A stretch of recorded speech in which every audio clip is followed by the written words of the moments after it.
सतनाम वाहिगुरु साहिब जीओ। तरना पो एओं ही गयो, लियो जरा तन जीत। कहो नानक भज हर मना, औद जात है बीत। तरना पो एओं ही गयो, लियो जरा तन जीत। कहो नानक भज हर मना, औद जात है बीत। बिरद भयो सूझै नहीं, काल पहुँच्यो आन। कहो नानक नर बावरे, क्यों ना भजै भगवान। बिरद भयो सूझै नहीं, काल पहुँच्यो आन। कहो नानक नर बावरे, क्यों ना भजै भगवान। वाहिगुरु जी का खालसा, वाहिगुरु जी की फतेह। सतगुरु गरीब नवाज सच्चे पातशाह, दीन दुनिया दे मालक श्री गुरु ग्रंथ साहिब महाराज जी दे चरनां विच अमृत वेले दीवान विच हाज़री भर के आप जी सतगुरु जी दियां खुशियां प्राप्त कर रहे हो। गुरु तेग बहादुर साहब सच्चे पातशाह जी दे पावन बचन सलोक जो कि सलोक महला नावां दे सिरलेख हेठ गुरु ग्रंथ साहिब जी की बाणी विच दर्ज हैं। अज दे 3 और 4 नंबर सलोकां दा पाठ आप जी ने सरवण कीता।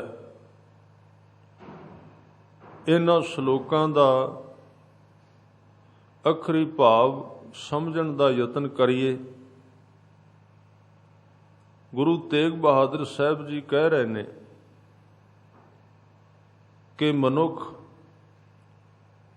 तेरी जवानी इसे तरह ही एक एक दिन करके, एक एक पल करके गुजर रही है, सफल नहीं की जा रही।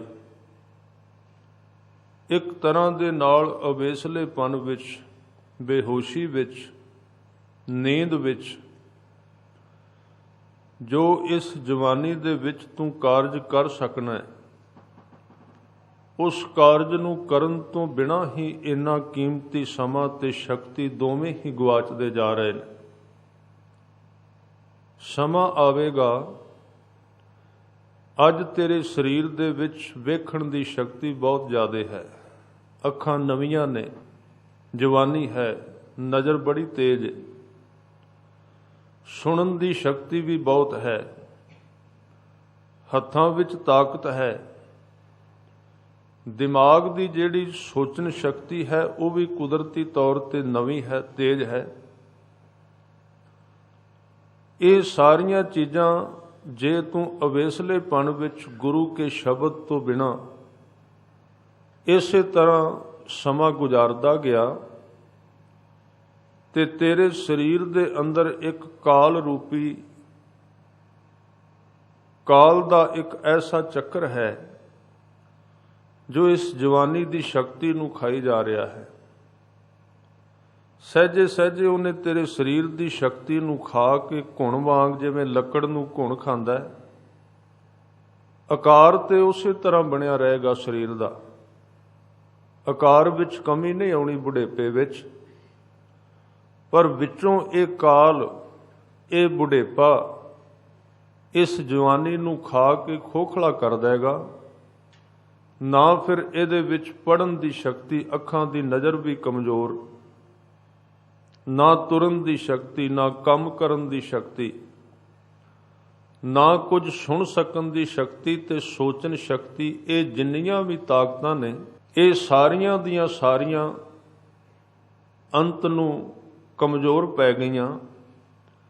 ਔਰ ਉਸ ਹਾਲਤ ਵਿੱਚ ਮਨੁੱਖ ਫਿਰ ਸੋਚਦਾ ਹੈ ਕਿ ਮੈਂ ਆਪਣੇ ਜੀਵਨ ਦੇ ਵਿੱਚ ਪਰਮਾਤਮਾ ਦਾ ਨਾਮ ਜਪਾਂ, ਪਰ ਨਾਮ ਵਾਸਤੇ ਵੀ ਤੇ ਆਖਰ ਕੋਈ ਸ਼ਕਤੀ ਚਾਹੀਦੀ ਸੀ, ਉਹ ਤੇ ਗਵਾ ਦਿੱਤੀ ਹੈ।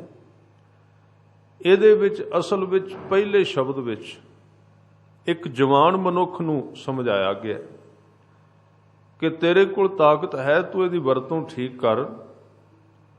ਸਤਿਗੁਰੂ ਨੇ ਬਾਣੀ ਦੇ ਵਿੱਚ ਜੋਬਨ ਦੀ ਬਹੁਤ ਵਿਆਖਿਆ ਕੀਤੀ, ਕਿਉਂਕਿ ਜੋਬਨ ਇੱਕ ਭਰੇ ਹੋਏ ਦਰਿਆ ਵਾਂਗ ਹੈ। ਜੇ ਤੇ ਉਸ ਦਰਿਆ ਦੇ ਕਿਨਾਰੇ ਕੰਢੇ ਉਸ ਦੇ ਕਾਇਮ ਰਹੇ ਤੇ ਉਸ ਦਰਿਆ ਦਾ ਪਾਣੀ ਸੁਰੱਖਿਅਤ ਰਹਿ ਕੇ ਅੱਗੇ ਉਹ ਜ਼ਮੀਨ ਤੱਕ ਚਲਾ ਜਾਏਗਾ।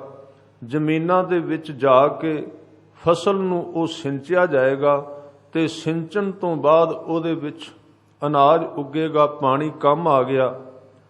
ਤੇ ਜੇ ਕਿਤੇ ਉਸ ਦਰਿਆ ਦੇ ਕਿਨਾਰੇ ਕਮਜ਼ੋਰ ਪੈ ਗਏ ਤਾਂ ਉਹ ਦਰਿਆ ਦੇ ਕਿਨਾਰੇ ਟੁੱਟਣ ਕਰਕੇ ਜਿਸ ਦਰਿਆ ਦੇ ਪਾਣੀ ਨੇ ਫਸਲ ਨੂੰ ਸਿੰਚਣਾ ਸੀ, ਉਹ ਦਰਿਆ ਦਾ ਪਾਣੀ ਹੀ ਫਲੱਡ ਬਣ ਕੇ, ਹੜ੍ਹ ਬਣ ਕੇ ਉਸ ਨੇ ਕਈ ਫਸਲਾਂ ਨੂੰ ਤਬਾਹ ਕਰ ਦਿੱਤਾ ਹੈ।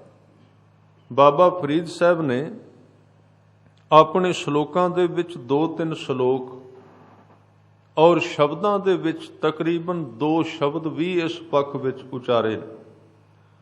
ਉਹ ਆਪ ਜੀ ਨਾਲ ਸਾਂਝਾ ਕਰਨ ਦਾ ਯਤਨ ਕਰਾਂ। ਜੀਵਨ ਕੀ ਹੈ, ਇਹਦੀ ਸਮਝ ਵਕਤ ਤੇ ਕਿਵੇਂ ਆਵੇ। ਪਹਿਲੀ ਗੱਲ ਤੇ ਸਾਧ ਸੰਗਤ, ਇੱਕ ਇਸ ਦੇਸ਼ ਦਾ ਬਹੁਤ ਵੱਡਾ, ਆਪਣੀ ਸੰਸਕ੍ਰਿਤੀ ਵਿੱਚ ਇੱਕ ਬੜੀ ਵੱਡੀ ਕਿਰਿਆ ਹੈ, ਉਹ ਇਹ ਹੈ ਕਿ ਇੱਕ ਜਵਾਨ, ਇੱਕ ਬੱਚਾ ਉਹਨਾਂ ਕੋਲ ਬੈਠੇ ਜਿਨ੍ਹਾਂ ਨੇ ਆਪਣੀ ਜ਼ਿੰਦਗੀ ਦੇ ਤਜਰਬੇ ਹੰਢਾਏ ਨੇ। ਹਾਂ, ਇੱਕ ਹੋਰ ਗੱਲ ਜ਼ਰੂਰੀ ਹੈ ਕਿ ਜਿਸ ਬਜ਼ੁਰਗ ਦੇ ਕੋਲ ਬੈਠਣਾ ਹੈ, ਉਹ ਬਜ਼ੁਰਗ ਵੀ ਜਵਾਨੀ ਦੇ ਵਿੱਚ ਉਸ ਰਾਹ ਤੇ ਤੁਰਿਆ ਹੋਵੇ ਤੇ ਉਸ ਬੱਚੇ ਨੂੰ, ਉਸ ਜਵਾਨ ਨੂੰ ਉਹ ਸਿੱਖਿਆ ਦੇ ਸਕਦਾ ਹੈ। ਉਹਦੇ ਕੋਲੋਂ ਹੁਣ ਇੱਕ ਆਦਮੀ ਨੇ 80 ਸਾਲ 70 ਸਾਲ ਇਸ ਧਰਤੀ ਤੇ ਰਹਿ ਕੇ ਤਜਰਬੇ ਕੀਤੇ ਨੇ, ਸੰਸਾਰ ਵਿੱਚੋਂ ਲੰਘਿਆ, ਪਰਿਵਾਰ ਵਿੱਚੋਂ ਲੰਘਿਆ। ਉਹਦੇ ਕੋਲ ਜਿਹੜੇ ਤਜਰਬੇ ਨੇ ਉਹ ਇੱਕ ਜਵਾਨ ਕੋਲ ਨਹੀਂ। ਜੇ ਉਸਨੇ ਆਪਣੀ ਜ਼ਿੰਦਗੀ ਨੂੰ ਕਮਾਇਆ, ਹੰਢਾਇਆ ਹੈ, ਤੇ ਉਹ ਇੱਕ ਦਿਨ ਜਿਹੜਾ ਉਸ ਮਨੁੱਖ ਦੀ ਸੰਗਤ ਕਰੇਗਾ, ਉਹ ਸਹਿਜੇ ਸਹਿਜੇ ਉਹਦੇ ਤੋਂ ਕੁਝ ਚੀਜ਼ਾਂ ਸਿੱਖ ਲਏਗਾ ਕਿ ਜੀਵਨ ਕਿਵੇਂ ਜਿਉਣਾ ਚਾਹੀਦਾ ਹੈ। ਇਸ ਕਰਕੇ ਸਤਿਗੁਰੂ ਨੇ ਬਚਨ ਕੀਤੇ, ਸਭ ਤੋਂ ਪਹਿਲਾਂ ਸੰਗਤ ਉਹਨਾਂ ਦੀ ਜਿਨ੍ਹਾਂ ਨੇ ਆਪਣੇ ਜੀਵਨ ਨੂੰ ਜਿੱਤ ਲਿਆ ਹੈ। ਜਿਹੜੇ ਜਿੱਤੇ ਨੇ ਉਹਨਾਂ ਦੀ ਸੰਗਤ ਕਰ। ਸ਼ਲੋਕ 12 ਤੇ ਵਧੇਕ ਅੰਦਰ ਇੱਕ ਬੜਾ ਪਿਆਰਾ ਬਚਨ ਸੱਚੇ ਪਾਤਸ਼ਾਹ ਜੀ ਨੇ ਉਚਾਰਨ ਕੀਤਾ ਹੈ। ਕਹਿਣ ਲੱਗੇ, ਸੰਗਤ ਉਹਨਾਂ ਦੀ ਕਰ ਜਿਹੜੇ ਗਹਿਰੇ ਪਾਣੀਆਂ ਵਿੱਚ ਤਰਨ ਦੀ ਜਾਚ ਜਿਨ੍ਹਾਂ ਦੇ ਕੋਲ ਹੈ। ਜਿਹੜੇ ਆਪ ਨਹੀਂ ਤਰਨਾ ਜਾਣਦੇ, ਉਹਨਾਂ ਦੀ ਸੰਗਤ ਕਰੇਗਾ, ਉਹ ਖੁਦ ਡੁੱਬਣਗੇ ਤੇ ਤੈਨੂੰ ਵੀ ਡੋਬ ਦੇਣਗੇ। ਸੰਸਾਰ ਇੱਕ ਸਮੁੰਦਰ ਹੈ, ਆਪਾਂ ਕੱਲ ਵੀ ਵਿਚਾਰਿਆ ਸੀ। ਸਮੁੰਦਰ ਦੇ ਵਿੱਚ ਤੁਰਨਾ ਹੈ, ਤਰਨਾ ਹੈ, ਤੇ ਜਾਚ ਉਹਨਾਂ ਤੋਂ ਸਿੱਖ ਜਿਹੜੇ ਸਮੁੰਦਰ ਵਿੱਚ ਤਰਦੇ ਰਹੇ ਨੇ। ਸਾਹਿਬ ਨੇ ਬਚਨ ਕੀਤੇ ਬਾਣੀ ਅੰਦਰ, ਕਹਿਣ ਲੱਗੇ, ਜੇ ਤੂੰ ਤਾਰੂ ਪਾਣ ਤਾਹੂ ਪੁੱਛ ਤਿਲਨ ਕਲ। ਇਹ ਭਾਸ਼ਾ ਦੂਜੀ ਵਰਤੀ ਗਈ ਹੈ। ਰਾਰੇ ਦੇ ਥਾਂ ਤੇ ਡਾੜਾ ਵਰਤਿਆ ਗਿਆ। ਜੇ ਤੂੰ ਤਾਰੂ ਪਾਣ, ਪਾਣ ਦਾ ਅਰਥ ਹੈ ਜੇ ਤੂੰ ਪਾਣੀਆਂ ਤੇ ਤਰਨ ਦੀ ਜਾਚ ਸਿੱਖਣੀ ਚਾਹੁੰਦਾ। ਇਹਦਾ ਭਾਵ ਅਰਥ ਹੈ ਜੇ ਤੂੰ ਸੰਸਾਰ ਦੇ ਵਿੱਚ ਜੀਵਨ ਰੂਪੀ ਨਦੀ ਦੇ ਉੱਤੇ ਤਰਨਾ ਚਾਹੁੰਦਾ, ਜੇ ਤੂੰ ਤਾਰੂ ਪਾਣ ਤਾਹੂ ਪੁੱਛ, ਉਹਨਾਂ ਨੂੰ ਪੁੱਛ। ਤਿੜਨ ਕਲ, ਤਿੜਨ ਦਾ ਅਰਥ ਹੈ ਤਰਨਾ, ਕਲ ਦਾ ਅਰਥ ਹੈ ਜਾਚ ਕਲਾ। ਜਿਨ੍ਹਾਂ ਨੂੰ ਜ਼ਿੰਦਗੀ ਦੇ ਸਮੁੰਦਰ ਵਿੱਚ ਤਰਨ ਦੀ ਜਾਚ ਆ ਗਈ ਹੈ, ਜਿਨ੍ਹਾਂ ਨੇ ਸੰਸਾਰ ਨੂੰ ਤਰ ਲਿਆ, ਉਹਨਾਂ ਨੂੰ ਪੁੱਛ। ਜਿਹੜੇ ਆਪ ਨਹੀਂ ਤਰੇ ਉਹ ਤੈਨੂੰ ਕਿਵੇਂ ਤਾਰ ਦੇਣਗੇ। ਤਾਹੂ ਪੁੱਛ ਤਿੜਨ ਕਲ, ਤਾਹੂ ਖਰੇ ਸੁਜਾਨ। ਸੁਜਾਨ ਦਾ ਅਰਥ ਹੈ ਸਿਆਣੇ, ਕਿਉਂਕਿ ਉਹਨਾਂ ਦੀ ਜ਼ਿੰਦਗੀ ਦੇ ਤਜਰਬੇ ਹੰਢਾਏ ਹੋਏ ਨੇ, ਉਹਨਾਂ ਨੂੰ ਇੱਕ ਸਿਆਣਪ ਹੈ, ਉਹਨਾਂ ਦੇ ਹੱਥਾਂ ਵਿੱਚੋਂ ਸਭ ਕੁਝ ਨਿਕਲਿਆ। ਤਾਹੂ ਪੁੱਛ ਤਾਹੂ ਖਰੇ ਸੁਜਾਨ, ਵੰਜਨ ਇੰਨੀ ਕਪਰੀ। ਕਪਰੀ ਦਾ ਅਰਥ ਹੁੰਦਾ ਜਿੱਥੋਂ ਦਰਿਆ ਮੁੜਦਾ ਹੈ ਤੇ ਜਿੱਥੇ ਪਾਣੀ ਡੂੰਘਾ ਹੋਵੇ ਉਸ ਥਾਂ ਤੇ ਪਾਣੀ ਘੁੰਮਦਾ ਬੜੀ ਤੇਜ਼, ਉਹਨੂੰ ਆਪਾਂ ਘੁੰਮਣ ਘੇਰੀ ਵੀ ਕਹਿੰਦੇ ਹਾਂ। ਘੁੰਮਣ ਘੇਰੀ ਦੇ ਵਿੱਚ ਉਹਨਾਂ ਨੂੰ ਪਤਾ ਵੀ ਇਹਦੇ ਤੋਂ ਬਚ ਕੇ ਕਿਵੇਂ ਨਿਕਲੀਦਾ। ਤੇ ਜਵਾਨੀ ਦੇ ਅੰਦਰ ਮੈਂ ਬੇਨਤੀ ਕਰ ਰਿਹਾ ਸਾਂ, ਸ਼ਕਤੀ ਬਾਬਾ ਫਰੀਦ ਜੀ ਦਾ ਸ਼ਲੋਕ ਹੈ, ਉਹ ਕਹਿੰਦੇ ਨੇ ਦਰਿਆ ਹੈ ਜੀਵਨ। ਜਦੋਂ ਜਵਾਨੀ ਸ਼ੁਰੂ ਹੁੰਦੀ ਏ, ਜੇ ਤੇ ਇਹਦੇ ਕਿਨਾਰੇ ਬਚੇ ਰਹੇ, ਸ਼ਕਤੀ ਬਚ ਜਾਏਗੀ ਤੇ ਫਿਰ ਬੁਢੇਪਾ ਵੀ ਜਵਾਨੀ ਦੇ ਵਿੱਚ ਤਬਦੀਲ ਹੋ ਜਾਏਗਾ। ਐਸੇ ਵੀ ਲੋਕ ਨੇ ਨਾ ਜਿਨ੍ਹਾਂ ਦਾ ਬੁਢੇਪੇ ਵੱਲ, ਮੌਤ ਵੱਲ ਨਹੀਂ ਲੈ ਕੇ ਜਾਂਦਾ। ਜੇ ਉਹ ਕੁਦਰਤ ਦੇ ਅਨੁਸਾਰ ਜੀਵੇ, ਕੁਦਰਤ ਦਾ ਇੱਕ ਨਿਯਮ ਹੈ, ਕੁਦਰਤ ਵੱਲ ਝਾਤੀ ਮਾਰ ਕੇ ਵੇਖੀਏ। ਜਿਹੜੇ ਲੋਕ ਜਵਾਨੀ ਦੇ ਵਿੱਚ ਗੁਰੂ ਦੇ ਉਪਦੇਸ਼ ਦੇ ਅਨੁਸਾਰ ਜੀਵੇ ਨੇ, ਜਿਉਂ-ਜਿਉਂ ਉਹਨਾਂ ਦੇ ਸਰੀਰ ਤੇ ਬੁਢੇਪਾ ਆਉਂਦਾ ਹੈ, ਤਿਉਂ-ਤਿਉਂ ਉਹਨਾਂ ਦੀ ਸੁੰਦਰਤਾ ਹੋਰ ਵੱਧਦੀ ਜਾਂਦੀ ਹੈ। ਤੁਸੀਂ ਵੇਖੋਗੇ ਉਹਨਾਂ ਦੇ ਚਿਹਰਿਆਂ ਵੱਲ, ਕੇਸ ਭਾਵੇਂ ਚਿੱਟੇ ਆ ਗਏ ਨੇ, ਸਰੀਰ ਭਾਵੇਂ ਉਮਰ ਦੇ ਤੌਰ ਤੇ ਬੁੱਢਾ ਹੋ ਗਿਆ, ਜਿਉਂ-ਜਿਉਂ ਉਮਰ ਵਧੇਗੀ ਉਹਨਾਂ ਦਾ ਚਿਹਰਾ ਹੋਰ ਖਿੱਚਦਾਇਕ ਤੇ ਸੁੰਦਰਤਾ ਵੱਧਦੀ ਜਾਏਗੀ। ਇਸੇ ਤਰ੍ਹਾਂ ਕੁਦਰਤ ਵੱਲ ਵੇਖਦੇ ਹਾਂ, ਕੁਦਰਤ ਵੱਲ, ਪੰਛੀਆਂ ਵੱਲ ਵੇਖੋ, ਕਿਉਂਕਿ ਪੰਛੀ ਕੁਦਰਤੀ ਤੌਰ ਤੇ ਰੱਬ ਦੇ ਭਾਣੇ ਵਿੱਚ ਜਿਉਂਦੇ ਨੇ, ਉਹਦੇ ਬਾਹਰ ਜਾ ਹੀ ਨਹੀਂ ਸਕਦੇ। ਉਹਨਾਂ ਵੱਲ ਵੇਖੋ, ਇੱਕ ਮੋਰ ਹੈ, ਜਿਉਂ-ਜਿਉਂ ਮੋਰ ਬੁੱਢਾ ਹੋਵੇਗਾ ਤਿਉਂ-ਤਿਉਂ ਉਹਦੇ ਵਿੱਚ ਸੁੰਦਰਤਾ ਵੱਧਦੀ ਜਾਏਗੀ। ਜਿਉਂ-ਜਿਉਂ ਸ਼ੇਰ ਤੇ ਬੁਢੇਪਾ ਆਵੇਗਾ ਉਹਦੀ ਖਿੱਚ ਹੋਰ ਵੱਧਦੀ ਜਾਏਗੀ। ਜਵਾਨ ਸ਼ੇਰ ਇੰਨਾ ਸੋਹਣਾ ਨਹੀਂ ਜਿੰਨਾ ਇੱਕ ਬੁੱਢਾ ਸ਼ੇਰ ਸੋਹਣਾ ਹੈ। ਇਸੇ ਤਰ੍ਹਾਂ ਰੁੱਖਾਂ ਵੱਲ ਝਾਤੀ ਮਾਰ ਕੇ ਵੇਖੋ, ਇੱਕ ਛੋਟਾ ਰੁੱਖ ਹੈ, ਉਹਦੇ ਵਿੱਚ ਇੰਨੀ ਖਿੱਚ ਨਹੀਂ। ਛੋਟੇ ਰੁੱਖ ਦੇ ਥੱਲੇ, ਜਿਹਦੀ ਅਜੇ ਉਮਰ 40-50 ਸਾਲ ਹੈ, ਉਹਦੇ ਥੱਲੇ ਬੈਠ ਕੇ ਵੇਖੀਏ, ਇੰਨਾ ਕੁ ਸਕੂਨ ਸ਼ਾਂਤੀ ਨਹੀਂ ਮਿਲੇਗੀ। ਪਰ ਕਦੀ-ਕਦੀ ਪਿੰਡਾਂ ਵਿੱਚ, ਹੁਣ ਤੇ ਵੈਸੇ ਬਹੁਤ ਘੱਟ ਨੇ, ਪਿੰਡਾਂ ਦੇ ਵਿੱਚ ਐਸੇ ਰੁੱਖ ਨੇ ਜਿਨ੍ਹਾਂ ਦੀ ਉਮਰ 200, 400, 500 ਸਾਲ ਤੱਕ ਹੈ। ਉਹਨਾਂ ਪਿੱਪਲਾਂ ਤੇ ਬੋੜਾਂ ਦੇ ਥੱਲੇ ਜਦੋਂ ਅਸੀਂ ਬਹਿੰਦੇ ਹਾਂ ਤੇ ਉਹਨਾਂ ਦੇ ਥੱਲੇ ਬੈਠਿਆਂ ਇੱਕ ਕੁਦਰਤੀ ਤੌਰ ਤੇ ਕੱਲੀ ਛਾਂ ਨਹੀਂ, ਛਾਂ ਦੇ ਨਾਲ ਬੰਦੇ ਨੂੰ ਸ਼ਾਂਤੀ ਵੀ ਮਹਿਸੂਸ ਹੁੰਦੀ ਹੈ। ਉਹਦਾ ਕਾਰਨ ਕੀ ਹੈ? ਕਿਉਂਕਿ ਰੁੱਖ ਜਿਹੜਾ ਹੈ ਕੁਦਰਤ ਦੇ ਅਨੁਸਾਰ ਚੱਲਿਆ ਹੈ, ਉਹਨੇ ਕੁਦਰਤ ਨੂੰ ਤੋੜਿਆ ਨਹੀਂ। ਜਦੋਂ ਦਾ ਉਹ ਜਨਮਿਆ, ਨਾ ਉਹਨੇ ਕਦੀ ਆਪਣੇ ਉੱਤੇ ਪੈਂਦੇ ਹੋਏ ਮੀਂਹ ਦਾ ਵਿਰੋਧ ਕੀਤਾ ਹੈ। ਜੇ ਮੀਂਹ ਆ ਗਿਆ, ਮੀਂਹ ਦੇ ਵਿੱਚ ਖੁਸ਼ ਹੈ। ਜੇ ਧੁੰਦ ਪੈਂਦੀ ਹੈ, ਉਹਦੇ ਵਿੱਚ ਵੀ ਉਸੇ ਤਰ੍ਹਾਂ ਉਹਨੂੰ ਵੀ ਪ੍ਰਵਾਨ ਕਰੀ ਜਾਂਦਾ ਹੈ। ਜੇ ਕੜਕਦੀ ਜੇਠ ਦੀ ਧੁੱਪ ਪਵੇਗੀ, ਉਹਦੇ ਵਿੱਚ ਭਾਵੇਂ ਪੱਤੇ ਤਾਂ ਉਹਦੇ ਜ਼ਰੂਰ ਝੁਲਸ ਜਾਣਗੇ, ਪਰ ਉਹਦੇ ਅੰਦਰਲੀ ਖੁਸ਼ੀ ਖਤਮ ਨਹੀਂ ਹੁੰਦੀ, ਉਸੇ ਤਰ੍ਹਾਂ ਭਾਣੇ ਵਿੱਚ ਟਿਕਿਆ ਰਹਿੰਦਾ ਹੈ। ਹਰ ਇੱਕ ਚੀਜ਼ ਨੂੰ ਉਹ ਪ੍ਰਵਾਨ ਕਰ ਲੈਂਦਾ ਹੈ, ਕੁਦਰਤ ਦੇ ਅਨੁਸਾਰ ਤੁਰਦਾ ਹੈ। ਜੇ ਕੋ ਉਹਦੇ ਥੱਲੇ ਗਰੀਬ ਆਵੇ, ਉਹਨੂੰ ਵੀ ਉਸੇ ਤਰ੍ਹਾਂ ਥਾਂ ਦਿੰਦਾ ਹੈ। ਜੇ ਅਮੀਰ ਆਵੇ ਤੇ ਉਹਨੂੰ ਵੀ ਉਸੇ ਤਰ੍ਹਾਂ ਦਿੰਦਾ ਹੈ। ਕਿਸੇ ਤੋਂ ਕੁਝ ਵੀ ਭਾਲਦਾ ਨਹੀਂ, ਬਸ ਉਹਨੂੰ ਦੇਣ ਦੀ ਇੱਕ ਆਦਤ ਹੈ। ਇਸ ਕਰਕੇ ਜਿਉਂ-ਜਿਉਂ ਬਜ਼ੁਰਗੀ ਵੱਲ ਜਾਏਗਾ, ਤਿਉਂ-ਤਿਉਂ ਉਹਦੇ ਕੋਲ ਸ਼ਾਂਤੀ ਵੱਧਦੀ ਜਾਏਗੀ। ਹੁਣ ਦੂਸਰੇ ਪਾਸੇ ਅਸੀਂ ਆਪਣੇ ਜੀਵਨ ਦਾ ਹਿਸਾਬ ਲਾਈਏ। ਜਿਹੜੇ ਸਰੀਰ ਕੁਦਰਤ ਦੇ ਅਨੁਸਾਰ ਜੀਵੇ ਨੇ, ਜਿਉਂ-ਜਿਉਂ ਬੁਢੇਪੇ ਵੱਲ ਜਾਣਗੇ, ਉਹਨਾਂ ਦੇ ਚਿਹਰੇ ਦੀ ਜਿਹੜੀ ਕਾਂਤੀ ਹੈ, ਚਿਹਰੇ ਦੀ ਜਿਹੜੀ ਆਭਾ ਹੈ, ਉਹਨਾਂ ਦੇ ਕੋਲ ਬੈਠਿਆਂ ਬੰਦੇ ਨੂੰ ਸ਼ਾਂਤੀ ਆਵੇਗੀ, ਮਨ ਟਿਕੇਗਾ। ਤੇ ਜੇ ਇੱਕ ਬਜ਼ੁਰਗ ਦੇ ਕੋਲ ਬੈਠਿਆਂ ਬੰਦੇ ਦਾ ਮਨ ਟਿਕਦਾ ਨਹੀਂ, ਇਹਦਾ ਮਤਲਬ ਉਹਨੇ ਆਪਣੀ ਜ਼ਿੰਦਗੀ ਵਿੱਚ ਕਦੀ ਕੁਦਰਤ ਅਨੁਸਾਰ ਨਹੀਂ ਜੀ ਕੇ ਵੇਖਿਆ, ਨਹੀਂ ਤੇ ਉਹ ਇੱਕ ਬੁੱਢਾ ਬੋੜ ਹੋ ਜਾਣਾ ਸੀ। ਉਹਦੇ ਕੋਲ ਬੈਠਿਆਂ ਬੰਦੇ ਨੂੰ ਸ਼ਾਂਤੀ ਮਿਲਣੀ ਸੀ, ਉਹਦੇ ਕੋਲੋਂ ਆਨੰਦ ਮਿਲਦਾ। ਇਸ ਕਰਕੇ ਜਿਹੜੇ ਮਨੁੱਖ ਕੁਦਰਤ ਦੇ ਭਾਣੇ ਵਿੱਚ ਜੀਵੇ ਨੇ, ਯਾਨੀ ਕਿ ਗੁਰੂ ਦੇ ਹੁਕਮ ਦੇ ਅਨੁਸਾਰ ਜਿਨ੍ਹਾਂ ਨੇ ਜੀਵਨ ਦੀ ਸ਼ਕਤੀ ਦੀ ਵਰਤੋਂ ਕੀਤੀ ਹੈ, ਪ੍ਰਮਾਤਮਾ ਨਾਲ ਪ੍ਰੇਮ ਕੀਤਾ ਹੈ, ਉਹਦੇ ਨਾਮ ਨਾਲ ਸੁਰਤ ਜੋੜੀ ਹੈ, ਜਿਉਂ-ਜਿਉਂ ਬੁਢੇਪਾ ਆਉਂਦਾ ਹੈ ਤਿਉਂ-ਤਿਉਂ ਉਹਨਾਂ ਦੇ ਵਿੱਚ ਜਵਾਨੀ ਦੀ ਝਲਕ ਹੋਰ ਵੱਧਦੀ ਜਾਂਦੀ ਹੈ। ਦੂਜੇ ਪਾਸੇ ਆਪਾਂ ਉਹਨਾਂ ਲੋਕਾਂ ਵੱਲ ਵੇਖੀਏ ਜਿਹੜੇ ਕੇਵਲ ਸ਼ਿੰਗਾਰ ਦੀਆਂ ਵਸਤੂਆਂ ਵਰਤ ਕੇ ਆਪਣੇ ਆਪ ਨੂੰ ਜਵਾਨ ਰੱਖਣਾ ਚਾਹੁੰਦੇ ਨੇ।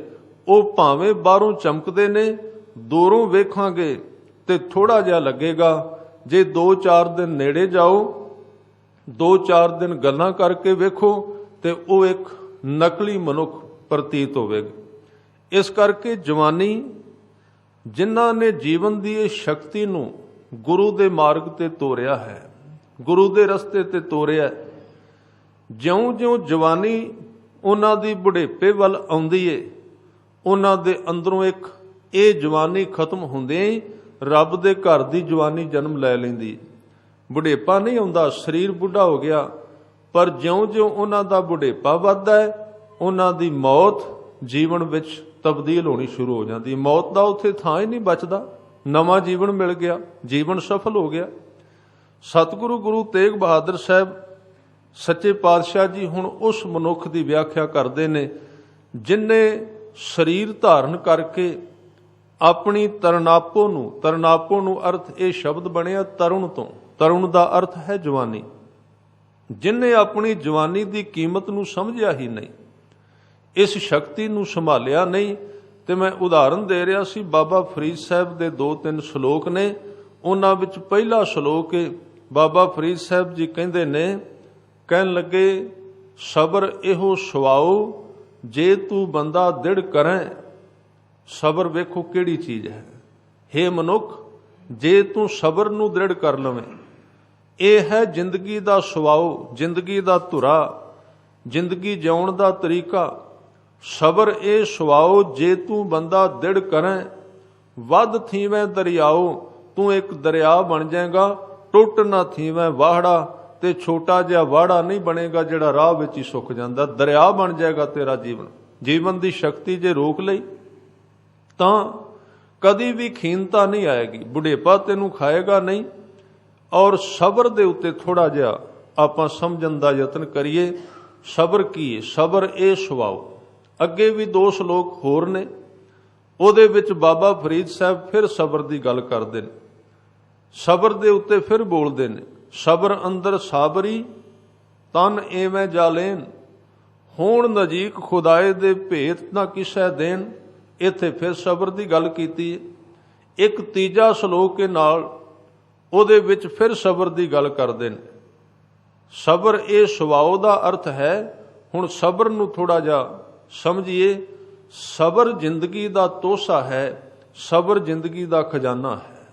ਜਿਸ ਜਵਾਨੇ ਦੇ ਜਵਾਨ ਉਮਰ ਦੇ ਅੰਦਰ ਜਿਸ ਬੰਦੇ ਦੇ ਵਿੱਚ ਸਬਰ ਆ ਗਿਆ, ਉਹਦੀ ਜ਼ਿੰਦਗੀ ਦੀ ਸ਼ਕਤੀ ਗਵਾਚਣੀ ਬੰਦ ਹੋ ਗਈ, ਅੰਦਰ ਇਕੱਠੀ ਹੋਣੀ ਸ਼ੁਰੂ ਹੋ ਗਈ। એનર્ਜੀ ਹੈ, ਜੀਵਨ ਲਗਾਤਾਰ ਨਿਕਲ ਰਹੀ ਹੈ। ਅਸੀਂ ਕਹਿੰਦੇ ਆ ਮਨ ਨਹੀਂ ਟਿਕਦਾ, ਖਿਆਲ ਬੜੇ ਆਉਂਦੇ ਨੇ।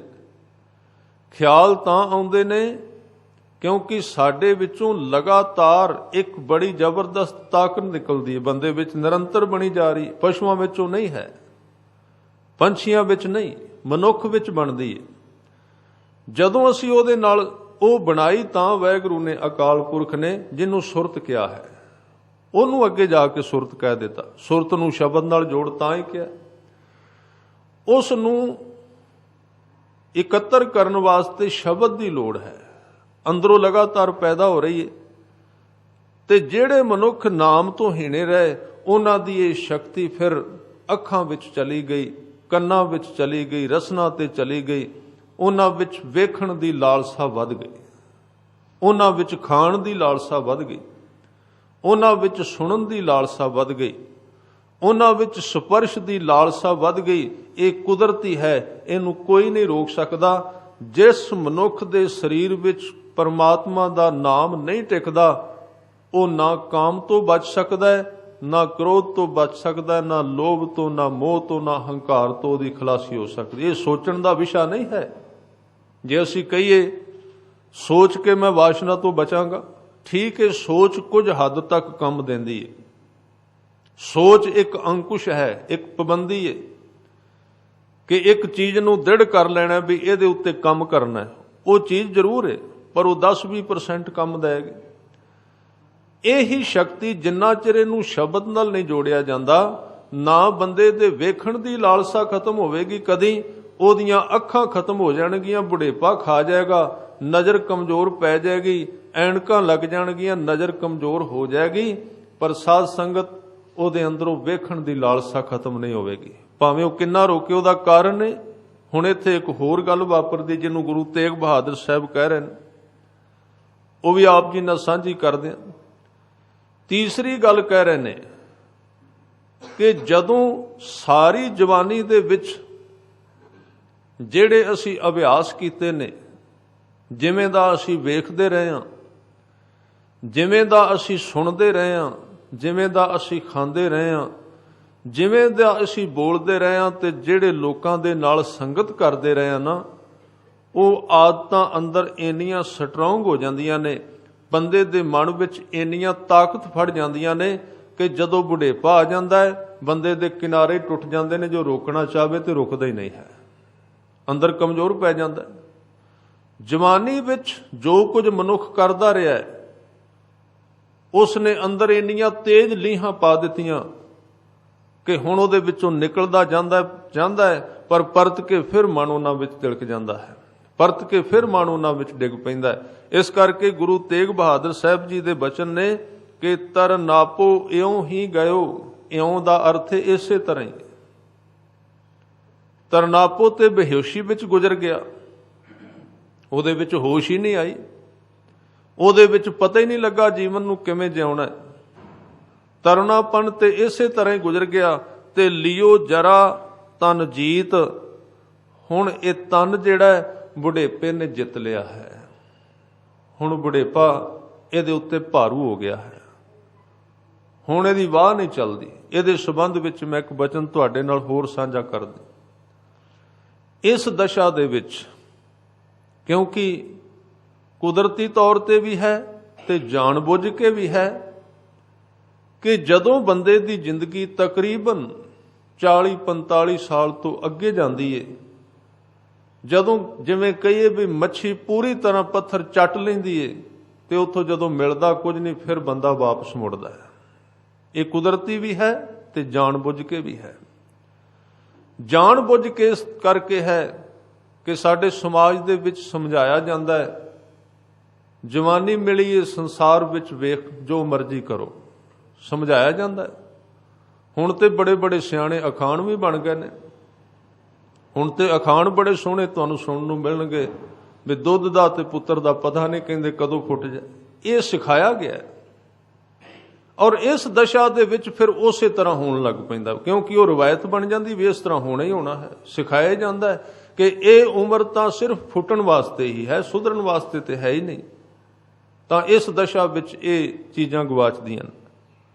ਉਹਦੇ ਤੋਂ ਅੱਗੇ ਫਿਰ ਜਦੋਂ ਇਸ ਦਸ਼ਾ ਦੇ ਵਿੱਚ ਮਨੁੱਖ ਤੁਰਦਾ ਹੈ ਤੇ ਉਹਦੀ ਜਵਾਨੀ ਦੇ ਜਿਹੜੀਆਂ ਆਦਤਾਂ ਨੇ ਉਹਦੇ ਜੀਵਨ ਵਿੱਚ ਭਾਰੂ ਹੋ ਜਾਂਦੀਆਂ ਨੇ, ਉਹਨਾਂ ਵਿੱਚੋਂ ਨਿਕਲ ਨਹੀਂ ਸਕਦਾ।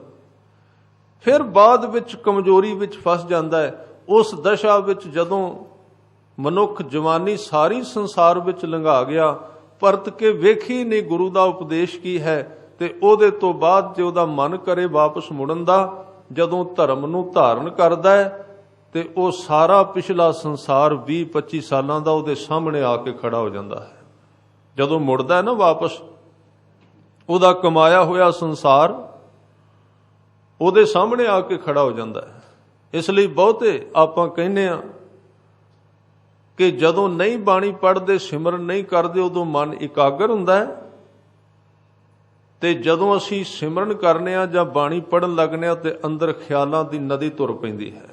ਪਤਾ ਨਹੀਂ ਕਿਹੜੇ ਕਿਹੜੇ ਚਿਹਰੇ ਸਾਡੇ ਸਾਹਮਣੇ ਆ ਜਾਂਦੇ ਨੇ, ਬਾਹਰੋਂ ਨਹੀਂ ਆਉਂਦੇ।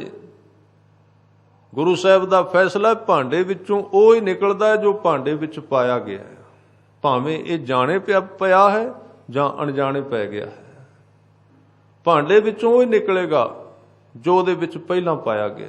ਉਹ ਜਦੋਂ ਵਾਪਸ ਆਉਂਦਾ ਤੇ ਮਨੁੱਖ ਘਬਰਾ ਜਾਂਦਾ ਹੈ। ਇਹ ਤੇ ਉਹ ਦਸ਼ਾ ਹੈ ਵੀ ਇੱਕ ਕਮਰੇ ਦੇ ਵਿੱਚ ਕੋਈ ਜਾਨਵਰ ਹੈ, ਸੱਪ ਹੈ ਜਾਂ ਚੂਹਾ ਹੈ, ਉਹ ਲੁਕਿਆ ਹੋਇਆ ਹੈ। ਜੇ ਤੇ ਉਹਨੂੰ ਨਾ ਛੇੜੋਗੇ ਤੇ ਕੋਈ ਹਰਕਤ ਨਹੀਂ ਉਸ ਕਮਰੇ ਵਿੱਚ, ਸ਼ਾਂਤੀ ਹੈ। ਅਸੀਂ ਕਹਿੰਦੇ ਹਾਂ ਜਦੋਂ ਬਾਣੀ ਨਹੀਂ ਪੜ੍ਹਦੇ ਉਦੋਂ ਮਨ ਇਕਾਗਰ ਹੁੰਦਾ, ਇਕਾਗਰ ਨਹੀਂ ਹੁੰਦਾ। ਬਿਮਾਰੀ ਤੇ ਅੰਦਰ ਹੀ ਲੁਕ ਕੇ ਬੈਠੀ ਸਾਈਡ ਤੇ, ਨਿਕਲਿਆ ਨਹੀਂ ਵਿੱਚੋਂ ਕੁਝ। ਤੇ ਜੇ ਉਹਨੂੰ ਨਾ ਛੇੜੋ ਤੁਸੀਂ ਤੇ ਉਹ ਵਿੱਚ ਬੈਠਾ ਰਹੇਗਾ ਚੂਹਾ, ਹਰ ਰੋਜ਼ ਉਹਦੇ ਵਿੱਚ ਗੰਦਗੀ ਪਾਏਗਾ, ਕਮਰੇ ਵਿੱਚ ਚੀਜ਼ਾਂ ਨੂੰ ਖਾਏਗਾ, ਖਰਾਬ ਕਰੇਗਾ। ਤੇ ਜੇ ਕੋਈ ਬੰਦਾ ਹੱਥ ਵਿੱਚ ਡਾਂਗ ਲੈ ਕੇ ਉਸ ਚੂਹੇ ਨੂੰ, ਸੱਪ ਨੂੰ ਮਾਰਨ ਦਾ ਜਾਂ ਕੱਢਣ ਦਾ ਯਤਨ ਕਰੇਗਾ ਤੇ ਵੇਖੋ ਫਿਰ ਕਿੰਨੀ ਹਲਚਲ ਮਚਦੀ ਉਸ ਮਕਾਨ ਦੇ ਵਿੱਚ, ਦੌੜ ਭੱਜ ਹੋਵੇਗੀ। ਉਹ ਮੁਕਾਬਲਾ ਵੀ ਕਰੇਗਾ, ਜਾਂ ਉਹ ਬਾਹਰ ਨਿਕਲੇਗਾ ਜਾਂ ਉਹਨੂੰ ਮਾਰਨਾ ਪਏਗਾ, ਜੋ ਅੱਗੋਂ ਵਾਰ ਕਰੇਗਾ। ਤਿੰਨ ਹੀ ਕੰਮ ਨੇ। ਉਸ ਭੱਜ ਦੌੜ ਨੂੰ ਕਹਿੰਦੇ ਆ ਕਿ ਗੁਰਮੁਖ ਜਦੋਂ ਬਾਣੀ ਪੜ੍ਹਦਾ ਹੈ, ਉਹਨੂੰ ਗੁਰੂ ਸਾਹਿਬ ਨੇ ਕਿਹਾ ਕਿ ਇਹ ਹੁਣ ਸੂਰਮਾ ਹੈ ਤੇ ਹੁਣ ਯੁੱਧ ਪਿਆ ਕਰਦਾ, ਆਪਣੇ ਅੰਦਰੋਂ ਜਿਹੜੀਆਂ ਬਿਮਾਰੀਆਂ ਨੇ ਉਹਨੂੰ ਕੱਢਣ ਦਾ ਯਤਨ ਪਿਆ ਕਰਦਾ। ਉਸ ਦਸ਼ਾ ਵਿੱਚ ਹਲਚਲ ਹੋਵੇਗੀ। ਇਸ ਕਰਕੇ ਜਿਹੜੀ ਸਿੱਧੀ ਸ਼ਾਂਤੀ ਆਉਂਦੀ ਹੈ ਨਾ, ਬੜੇ ਹੁਣ ਖੁੱਲੇ ਨੇ ਕੇਂਦਰ, ਆਓ ਤੁਹਾਨੂੰ 5 ਮਿੰਟਾਂ ਵਿੱਚ ਸ਼ਾਂਤੀ ਦੇਣੇ। ਉਹ ਸ਼ਾਂਤੀ ਨਹੀਂ, ਉਹ ਨੀਂਦ ਹੈ, ਬੇਹੋਸ਼ੀ ਹੈ, ਸ਼ਾਂਤੀ ਨਹੀਂ ਹੈ। ਉਹ ਸ਼ਾਂਤੀ ਉਹ ਹੈ ਕਿ ਸ਼ਬਦ ਦੁਆਰਾ, ਨਾਮ ਦੁਆਰਾ ਅੰਦਰ ਸਾਫ਼ ਹੋਵੇ। ਪਹਿਲਾਂ ਅੰਦਰ ਸਾਫ਼ ਹੋ ਜਾਏ ਤੇ ਜਦੋਂ ਅੰਦਰ ਧੁੱਪ ਜਾਏਗਾ ਫਿਰ ਨਾ ਧਿਆਨ ਲਾਉਣ ਦੀ ਲੋੜ ਹੈ ਤੇ ਨਾ ਪ੍ਰੇਮ ਕਰਨ ਦੀ ਲੋੜ ਹੈ। ਦੋਵੇਂ ਚੀਜ਼ਾਂ ਬੰਦੇ ਦੇ ਅੰਦਰੋਂ ਆਪਣੇ ਆਪ ਪੈਦਾ ਹੋ ਜਾਣਗੀਆਂ। ਬਸ ਇਹੀ ਫਰਕ ਹੈ ਗੁਰਮਤਿ ਵਿੱਚ, ਗੁਰੂ ਸਾਹਿਬ ਵਿੱਚ, ਬਾਣੀ ਵਿੱਚ ਤੇ ਅੱਜ ਦੇ ਜਿਹੜੇ ਟਕੌਂਸਲਿਆਂ ਵਾਲੇ ਕੇਂਦਰ ਖੁੱਲੇ ਨੇ ਉਹਨਾਂ ਵਿੱਚ। ਇਹੀ ਫਰਕ ਹੈ। ਉਹਨਾਂ ਕੋਲ ਥੋੜੀਆਂ ਜੀਆਂ ਸਰੀਰ ਦੀਆਂ ਵਿਧੀਆਂ ਨੇ, ਧਿਆਨ ਦੇਣਾ। ਸਰੀਰ ਦੀਆਂ ਵਿਧੀਆਂ ਨੇ, ਸਰੀਰ ਦੇ ਆਸਨ ਨੇ ਕੁਝ। ਉਸ ਤਰ੍ਹਾਂ ਬੈਠ ਜਾਓ, ਉਸ ਤਰ੍ਹਾਂ ਅੱਖਾਂ ਖਿੱਚ ਲਈਏ ਤਾਂ ਕੁਦਰਤੀ ਤੌਰ ਤੇ ਸਰੀਰ ਨੇ ਡੈਡ ਹੋਣਾ ਹੈ। ਉਹਨੂੰ ਰੋਕ ਦਿੱਤਾ ਜਾਏਗਾ, ਰੁਕੇਗਾ ਉਹ। ਪਰ ਉਹ ਸਹਿਜ ਭਾਵ ਵਿੱਚ ਨਹੀਂ ਰੁਕਿਆ, ਉਹਦੀ ਮਜਬੂਰੀ ਹੋ ਗਈ ਰੁਕਣਾ। ਉਹਦੇ ਨਾਲ ਅੱਜ ਦੇ ਬੇਚੈਨ ਮਨ ਨੂੰ ਥੋੜੀ ਜਿਹੀ ਸ਼ਾਂਤੀ ਮਿਲਦੀ ਹੈ, ਥੋੜਾ ਜਿਹਾ ਟਿਕਾ ਮਿਲਦਾ ਹੈ ਤੇ ਉਹ ਬਾਹਰ ਆ ਕੇ ਕਹਿੰਦਾ ਜੀ ਇੰਨੇ ਲੰਮੇ ਪਾਠ ਕਰਨ ਦੀ ਕੀ ਲੋੜ ਹੈ, ਆਹ ਵੇਖੋ 10 ਮਿੰਟਾਂ ਵਿੱਚ ਕਿੰਨੀ ਸ਼ਾਂਤੀ ਆ ਗਈ। ਉਹ ਸ਼ਾਂਤੀ ਸਦਾ ਨਹੀਂ ਹੈ, ਸਥਾਇਕ ਨਹੀਂ ਹੈ। ਉਹ ਇਸ ਤਰ੍ਹਾਂ ਹੈ ਜਿਵੇਂ ਸੱਪ ਬੜਾ ਜ਼ਬਰਦਸਤ ਤੇਜ਼ ਤੁਰਦਾ ਹੈ, ਪਰ ਜਦੋਂ ਬਰਫ਼ ਦੇ ਵਿੱਚੋਂ ਦੀ ਗੁਜ਼ਰਦਾ ਤੇ ਕਈ ਵਾਰੀ ਬਰਫ਼ ਵਿੱਚ ਫਸ ਕੇ ਥੋੜੇ ਚਿਰ ਵਾਸਤੇ ਉੱਥੇ ਸੁੰਨ ਹੋ ਜਾਂਦਾ ਹੈ। ਇੰਜ ਲੱਗਦਾ ਮਰ ਗਿਆ, ਮਰਿਆ ਨਹੀਂ ਹੈ, ਸੁੰਨ ਹੋਇਆ ਹੈ। ਸਰੀਰ ਦੀਆਂ ਕੁਝ ਐਸੀਆਂ ਵਿਧੀਆਂ ਨੇ ਜਿਨ੍ਹਾਂ ਨੇ ਅੱਜ ਧਰਮੀ ਲੋਕਾਂ ਨੂੰ ਭਰਮਾਇਆ ਹੈ। ਔਰ ਇਹ ਨਹੀਂ ਕਿ ਕਿਸੇ ਦੂਸਰਿਆਂ ਨੂੰ ਭਰਮਾਇਆ ਹੈ, ਗੁਰੂ ਗ੍ਰੰਥ ਸਾਹਿਬ ਨੂੰ ਮੰਨਣ ਵਾਲਿਆਂ ਨੂੰ ਭਰਮਾ ਲਿਆ ਹੈ। ਉਹਨਾਂ ਨੂੰ ਭਰਮਾਇਆ ਹੈ ਕਿ ਇਸ ਤਰ੍ਹਾਂ ਧਿਆਨ ਟਿਕ ਜਾਂਦਾ ਹੈ, ਇਸ ਤਰ੍ਹਾਂ ਹੋ ਜਾਂਦਾ ਹੈ। ਉਹ ਕਹਿੰਦੇ ਨੇ ਧਰਮ ਤੇ ਅੱਜ ਹੀ ਲੱਭਾ, ਪਹਿਲਾਂ ਅੱਜ ਤੋਂ ਪਹਿਲਾਂ ਤੇ ਪੈਦਾ ਹੀ ਕੋਈ ਨਹੀਂ ਹੋਇਆ ਇਸ ਤਰ੍ਹਾਂ ਦੇ। ਪਹਿਲੀ ਵਾਰੀ ਹੋਇਆ ਜੀ ਸੰਸਾਰ ਵਿੱਚ। ਆ 500 ਸਾਲ ਹੋ ਗਏ ਨੇ, 10 ਗੁਰੂ ਸਾਹਿਬ ਹੋਏ ਨੇ, ਉਹਨਾਂ ਦੇ ਅੱਗੋਂ ਬ੍ਰਹਮ ਗਿਆਨੀ ਗੁਰਸਿੱਖ ਹੋਏ ਨੇ। ਕਿੰਨੇ ਸਾਲਾਂ ਤੋਂ ਸਿੱਖੀ ਚੱਲਦੀ ਪਈ। ਇਹਦਾ ਮਤਲਬ ਜੇ ਅੱਜ ਉਹ ਕੋਈ ਬੰਦਾ ਪੈਦਾ ਹੋਇਆ ਤੇ ਉਹਨੇ ਅੱਜ ਇਹ ਸਾਰਾ ਕੋਈ ਕਰ ਦਿੱਤਾ ਹੈ, ਪਹਿਲੇ ਸਾਰੇ ਕੰਡਮ ਕਰਦੇ ਜੀ, ਉਹਨਾਂ ਨੂੰ ਤੇ ਗਿਆਨ ਹੀ ਕੋਈ ਨਹੀਂ ਸੀ ਆਉਂਦਾ, ਉਹ ਤੇ ਅਨਪੜ੍ਹ ਸਨ। ਉਹ ਗਿਆਨ ਸ਼ੁੱਧ ਸੀ, ਉਹ ਗਿਆਨ ਇਮਾਨਦਾਰ ਸੀ। ਸਤਿਗੁਰੂ ਨੇ ਕਿਹਾ ਸੱਪ ਬਰਫ਼ ਵਿੱਚ ਆਇਆ, ਸੁੰਨ ਹੋ ਗਿਆ, ਮਰਿਆ ਨਹੀਂ। ਜਿੱਦਣ ਧੁੱਪ ਲੱਗੇਗੀ ਫਿਰ ਜਾਗ ਪਏਗਾ। ਸਰੀਰ ਨੂੰ ਤੂੰ ਸਥਿਲ ਕਰ ਲਿਆ, ਸਰੀਰ ਦੀ ਸਮਾਧੀ ਲੱਗੀ ਏ, ਅੰਦਰ ਸੱਪ ਉਸੇ ਤਰ੍ਹਾਂ ਬੈਠਾ ਹੈ। ਜਿੱਦਣ ਤੂੰ ਬਾਹਰ ਨਿਕਲਿਆ, ਠੀਕ ਹੈ ਤੂੰ 8 ਘੰਟੇ ਬੈਠਾ ਰਹੇਗਾ, ਪਰ 8 ਘੰਟਿਆਂ ਤੋਂ ਬਾਅਦ ਬੰਦੇ ਦਾ ਦਿਸੇ ਕਿ ਇਹਦੇ ਵਿੱਚ ਕੁਝ ਹੋਇਆ ਹੈ। ਉਹਦੇ ਬੰਦੇ ਦੇ ਸਰੀਰ ਦੇ ਸਿਗਨਲ ਤੇ ਦੱਸਣ ਵੀ ਇਹਦੇ ਅੰਦਰ ਕੁਝ ਵੜਿਆ, ਕੁਝ ਆਇਆ ਇਹਦੇ ਵਿੱਚ। ਉਹਦੇ ਤੋਂ ਤੇ ਅੱਧਾ ਘੰਟਾ ਬੈਠਿਆ ਵੀ ਨਹੀਂ ਜਾਂਦਾ ਟਿਕ ਕੇ। 10 ਵਾਰੀ ਪਾਸੇ ਪਰਤਦਾ, 20 ਵਾਰੀ ਇੱਧਰ ਵੇਖਦਾ, 10 ਵਾਰੀ ਚੀਜ਼ਾਂ ਨੂੰ ਖਿੱਚਦਾ ਚੌਂ ਪਾਸਿਓਂ। ਕਿੱਥੇ ਟਿਕਾ ਆਇਆ ਉਹਦੇ ਬੰਦੇ ਦੇ ਮਨ ਵਿੱਚ? ਉਹ ਸਿਰਫ ਇੱਕ ਕਿਰਿਆ ਹੈ। ਜੋ ਕੁਝ ਸੱਚੇ ਪਾਤਸ਼ਾਹ ਨੇ ਸਮਝਾਇਆ, ਉਹ ਕਹਿੰਦੇ ਨੇ ਇਸ ਤਰ੍ਹਾਂ ਨਹੀਂ। ਪਹਿਲਾਂ ਮਨ ਧੋਵੋ, ਸ਼ਬਦ ਲਾਗੋ।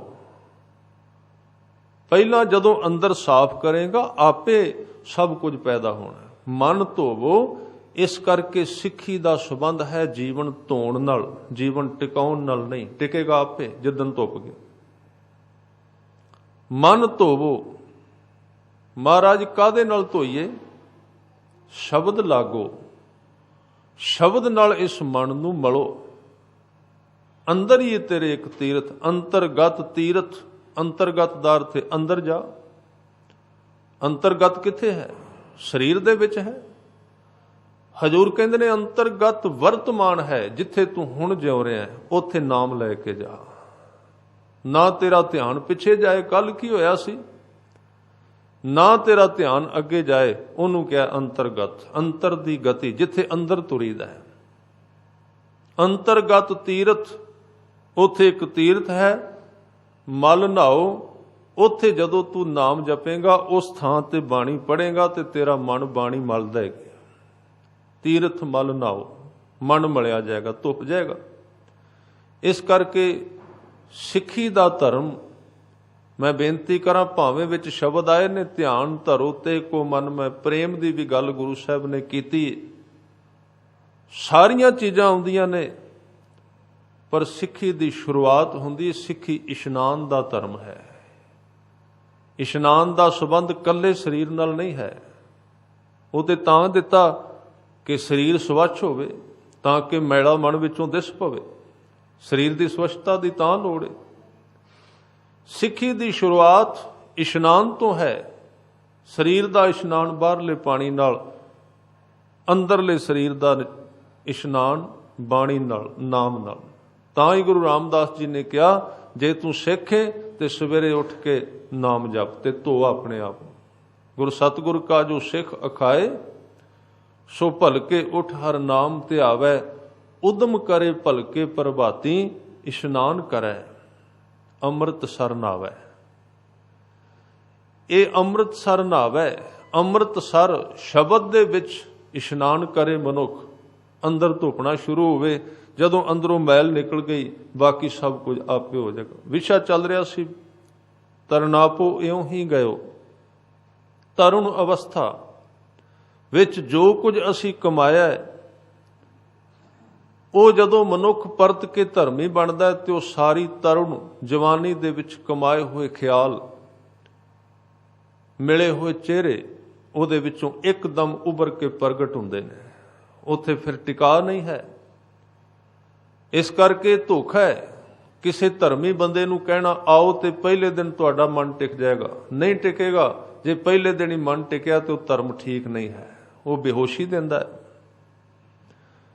ਸਤਿਗੁਰੂ ਨੇ ਕਿਹਾ ਨਹੀਂ, ਪਹਿਲੇ ਦਿਨ ਆਏਗਾ। ਇਹ ਤੇ ਯੁੱਧ ਹੈ, ਇਹ ਤੇ ਲੜਾਈ ਹੈ ਤੇਰੀ ਆਪਣੇ ਆਪ ਦੇ ਨਾਲ, ਜਿਹਦੇ ਵਿੱਚ ਕਈ ਕੁਝ ਇਸ ਤਰ੍ਹਾਂ ਦਾ ਹੈ ਜੋ ਅਜੇ ਬਾਹਰ ਕੱਢਣ ਵਾਲਾ ਹੈ, ਤੋੜਨ ਵਾਲਾ ਹੈ ਬੜਾ ਕੁਝ। ਇਸ ਗੰਦਗੀ ਨੂੰ ਦਬਾ ਨਾ, ਇਹਨੂੰ ਬਾਹਰ ਕੱਢ। ਤਾਂ ਇਸ ਅਵਸਥਾ ਦਾ ਜ਼ਿਕਰ ਕੀਤਾ ਜਦੋਂ ਕੋਈ ਮਨੁੱਖ ਪਰਮਾਤਮਾ ਦੇ ਰਾਹ ਤੇ ਤੁਰਿਆ। ਉਸ ਦਿਨ ਉਹਨੂੰ ਪਤਾ ਲੱਗਾ ਕਿ ਮੈਂ ਆਪਣੀ ਜ਼ਿੰਦਗੀ ਦੀ ਕਿੰਨੀ ਕੁ ਜਵਾਨੀ ਨਸ਼ਟ ਕਰ ਲਈ ਹੈ, ਸ਼ਕਤੀ ਕਿੰਨੀ ਕੁ ਆਪਣੀ ਗਵਾ ਲਈ ਹੈ। ਉਸ ਦਸ਼ਾ ਵਿੱਚ ਦੋ ਸ਼ਬਦ ਵੀ ਬਾਬਾ ਫਰੀਦ ਸਾਹਿਬ ਜੀ ਦੇ ਉਚਾਰੇ ਗਏ ਨੇ। ਉਹ ਕਹਿੰਦੇ ਨੇ, ਬੇੜਾ ਬੰਧ ਨਾ ਸਕਿਓ ਬੰਧਨ ਕੀ ਬੇਲਾ। ਜਦੋਂ ਬੇੜਾ ਬੰਨਣ ਦਾ ਵਕਤ ਸੀ, ਯਾਨੀ ਕਿ ਜੀਵਨ ਦੀ ਸ਼ਕਤੀ ਨੂੰ ਇਸਤੇਮਾਲ ਕਰਨ ਦਾ ਵਕਤ ਸੀ, ਉਦੋਂ ਬੇੜਾ ਬੰਨਿਆ ਨਹੀਂ। ਭਰ ਸਰਵਰ ਜਬ ਉਛਲੈ, ਜਦੋਂ ਸਰੋਵਰ ਉਛਲਣ ਲੱਗ ਪਿਆ, ਪਾਣੀ ਬਹੁਤਾ ਹੋ ਗਿਆ। ਜਦੋਂ ਸਰੋਵਰ ਉਛਲ ਗਿਆ ਦਾ ਮਤਲਬ ਹੈ ਕਿ ਹੁਣ ਸਰੀਰ ਦੇ ਅੰਦਰ ਵਿਕਾਰ ਇੰਨੇ ਭਾਰੂ ਹੋ ਗਏ ਨੇ, ਬੰਦੇ ਦਾ ਮਨ ਚਾਹੁੰਦਾ ਉਹਨਾਂ ਨੂੰ ਰੋਕਣਾ, ਪਰ ਵਿਕਾਰ ਇੰਨੇ ਨੇ ਜਿਵੇਂ ਦਰਿਆ ਉਛਲ ਉਛਲ ਕੇ ਬਾਹਰ ਪਿਆ ਡਿੱਗਦਾ ਹੈ, ਕਾਬੂ ਵਿੱਚ ਨਹੀਂ ਆਉਂਦਾ। ਚਾਹੁੰਦਾ ਹੈ ਮੈਂ ਅੱਖ ਬੰਦ ਕਰਨੀ ਹੈ, ਪਰ ਅੰਦਰ ਦਾ ਵਹਿਣ ਵੇਖਣ ਦਾ ਇੰਨਾ ਤੇਜ਼ ਹੈ, ਸਾਰੀ ਉਮਰ ਦਾ ਵੇਖਣ ਦਾ ਅਭਿਆਸ ਇੰਨਾ ਤੇਜ਼ ਸੀ ਕਿ ਉਹ ਅੱਖਾਂ ਉਹਦੇ ਕੰਟਰੋਲ ਵਿੱਚ ਨਹੀਂ ਆ ਰਹੀਆਂ। ਚਾਹੁੰਦਾ ਮੈਂ ਗਲਤ ਨਾ ਸੁਣਾ, ਪਰ ਆਦਤ ਇੰਨੀ ਪੱਕ ਚੁੱਕੀ ਏ, ਸਾਰੀ ਉਮਰ ਉਪਰਾਲੇ ਕੀਤੇ ਨੇ, ਹਰ ਥਾਂ ਤੇ ਮੇਰੀ ਉਸਤਤ ਹੋਵੇ, ਕਿਸੇ ਥਾਂ ਤੇ ਮੇਰੀ ਨਿੰਦਿਆ ਨਾ ਹੋਵੇ। ਇਹ ਤੇ ਪਹਿਲੀ ਨਿਸ਼ਾਨੀ ਹੈ। ਤੁਸੀਂ ਕਦੀ ਵੇਖਣਾ, ਇਹ ਮੇਰੀ ਜ਼ਿੰਦਗੀ ਦਾ ਤਜਰਬਾ ਹੈ। ਅਸੀਂ ਰੋਜ਼ ਸਮਾਗਮਾਂ ਵਿੱਚ ਜਾਂਦੇ ਹਾਂ, ਅਸੀਂ ਕਹਿ ਦਿੰਦੇ ਹਾਂ ਵੀ ਲੋਕ ਸਾਨੂੰ ਗਿਆਨਵਾਨ ਕਹਿੰਦੇ ਬੜਾ ਕੁਝ, ਜਦੋਂ ਅੰਦਰੋਂ ਵੇਖੀਏ ਸਾਧ ਸੰਗਤ ਅਜੇ ਗੱਲਾਂ ਬਹੁਤ ਅੜੀਆਂ ਪਈਆਂ ਨੇ। ਇਹ ਪੱਕੀ ਨਿਸ਼ਾਨੀ ਹੈ ਕਿ ਰੋਗ ਸਾਡੇ ਵਿੱਚ ਹੈ। ਮੈਂ ਦਰਬਾਰ ਵਿੱਚ ਗਿਆ, ਅੱਗੇ ਜਿਹੜਾ ਬੁਲਾਰਾ ਬੋਲ ਰਿਹਾ ਹੈ ਉਹਨੇ ਮੇਰਾ ਨਾਮ ਲਿਆ ਹੈ, ਉਹ ਚੰਗਾ ਲੱਗੇਗਾ। ਬਾਹਰ ਜਾ ਕੇ ਕਵਾਂਗੇ ਇਹ ਆਦਮੀ ਠੀਕ ਹੈ। ਜੇ ਉਹਨੇ ਮੇਰਾ ਨਾਮ ਨਹੀਂ ਲਿਆ, ਦੂਸਰੇ ਸਾਰਿਆਂ ਦਾ ਲੈ ਦਿੱਤਾ ਹੈ, ਉਸ ਆਦਮੀ ਨੂੰ ਫਤਿਹ ਬੁਲਾਉਣ ਨੂੰ ਬੰਦੇ ਦਾ ਚਿੱਤ ਨਹੀਂ ਕਰੇਗਾ। ਹਜ਼ੂਰ ਕਹਿੰਦੇ ਨੇ ਵੇਖ, ਇਹ ਤੇਰੇ ਮਨ ਦਾ ਰੋਗ ਹੈ, ਇਹਨੂੰ ਪਹਿਚਾਨ ਲੈ। ਇੱਥੇ ਹੀ ਅੜਚਨ ਬਣੀ ਹੋਈ ਏ ਪਰਮਾਤਮਾ ਦੇ ਨਾਲ ਜੁੜਨ ਵਿੱਚ। ਜਿੱਦਣ ਇਹ ਟੁੱਟ ਗਿਆ, ਔਰ ਟੁੱਟਣਾ ਬੜਾ ਕਠਿਨ ਹੈ, ਗੁਰੂ ਤੇਗ ਬਹਾਦਰ ਸਾਹਿਬ ਜੀ ਕਹਿੰਦੇ ਨੇ ਜਨ ਨਾਨਕ ਇਹ ਖੇਲ ਕਠਿਨ ਹੈ।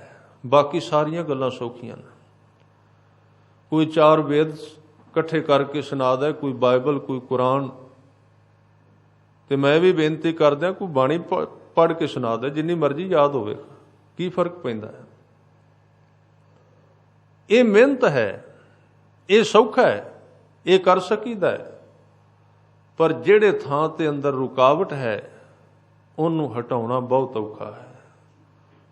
ਗੁਰੂ ਤੇਗ ਬਹਾਦਰ ਸਾਹਿਬ ਜੀ ਨੂੰ ਕਿਸੇ ਕਿਹਾ ਬਈ ਜਿਹੜੀ ਤੁਸੀਂ ਦਾਤ ਕਹਿੰਦੇ ਹੋ ਕਿ ਮਾਈ ਮੈਂ ਧਨ ਪਾਇਓ ਹਰ ਨਾਮ, ਮਨ ਮੇਰੋ ਧਾਵਨ ਤੇ ਛੂਟਿਓ ਕਰ ਬੈਠੋ ਵਿਸ਼ਰਾਮ, ਮਾਇਆ ਮਮਤਾ ਤਨ ਤੇ ਭਾਗੀ ਉਪਜਿਓ ਨਿਰਮਲ ਗਿਆਨ, ਲੋਭ ਮੋਹ ਇਹ ਪਰਸ ਨਾ ਸਾਕੈ ਗਹੀ ਭਗਤ ਭਗਵਾਨ, जन्म जन्म का संसा चूका रतन नाम जन पाया, जब पाया तृष्णा सकल विनाशी, मन ते निज सुख माए समाया। महाराज किरपा करो सानू भी दिओ ये दात। हजूर ने कहा दे विच देण वाली किहड़ी गल है? आ एक शब्द पार कर जा, इथों लंघ जा। जदों इस शब्द दीआं अवस्थावां नूं पार कर जाएगा, ਜਿਹੜੀ ਚੀਜ਼ ਤੂੰ ਕਹਿੰਦਾ ਨਾਮ, ਮਨ ਦੀ ਸ਼ਾਂਤੀ, ਮਨ ਦੀ ਠੰਡ, ਇਹਦੇ ਤੋਂ ਅੱਗੇ ਸ਼ੁਰੂ ਹੋ ਜਾਏਗੀ ਤੇ ਇਹਦੇ ਤੋਂ ਪਹਿਲਾਂ ਕਿਤੇ ਵੀ ਨਹੀਂ ਹੈ।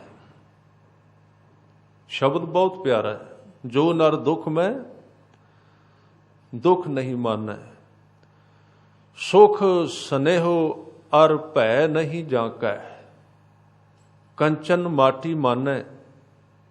ਅੱਗੇ ਜਿਹੜਾ ਵਿਸ਼ਾ ਲੈ ਰਿਹਾ, ਨੈ ਨਿੰਦਿਆ न उस्तत जांकै, सिर्फ इक्को शब्द लईए।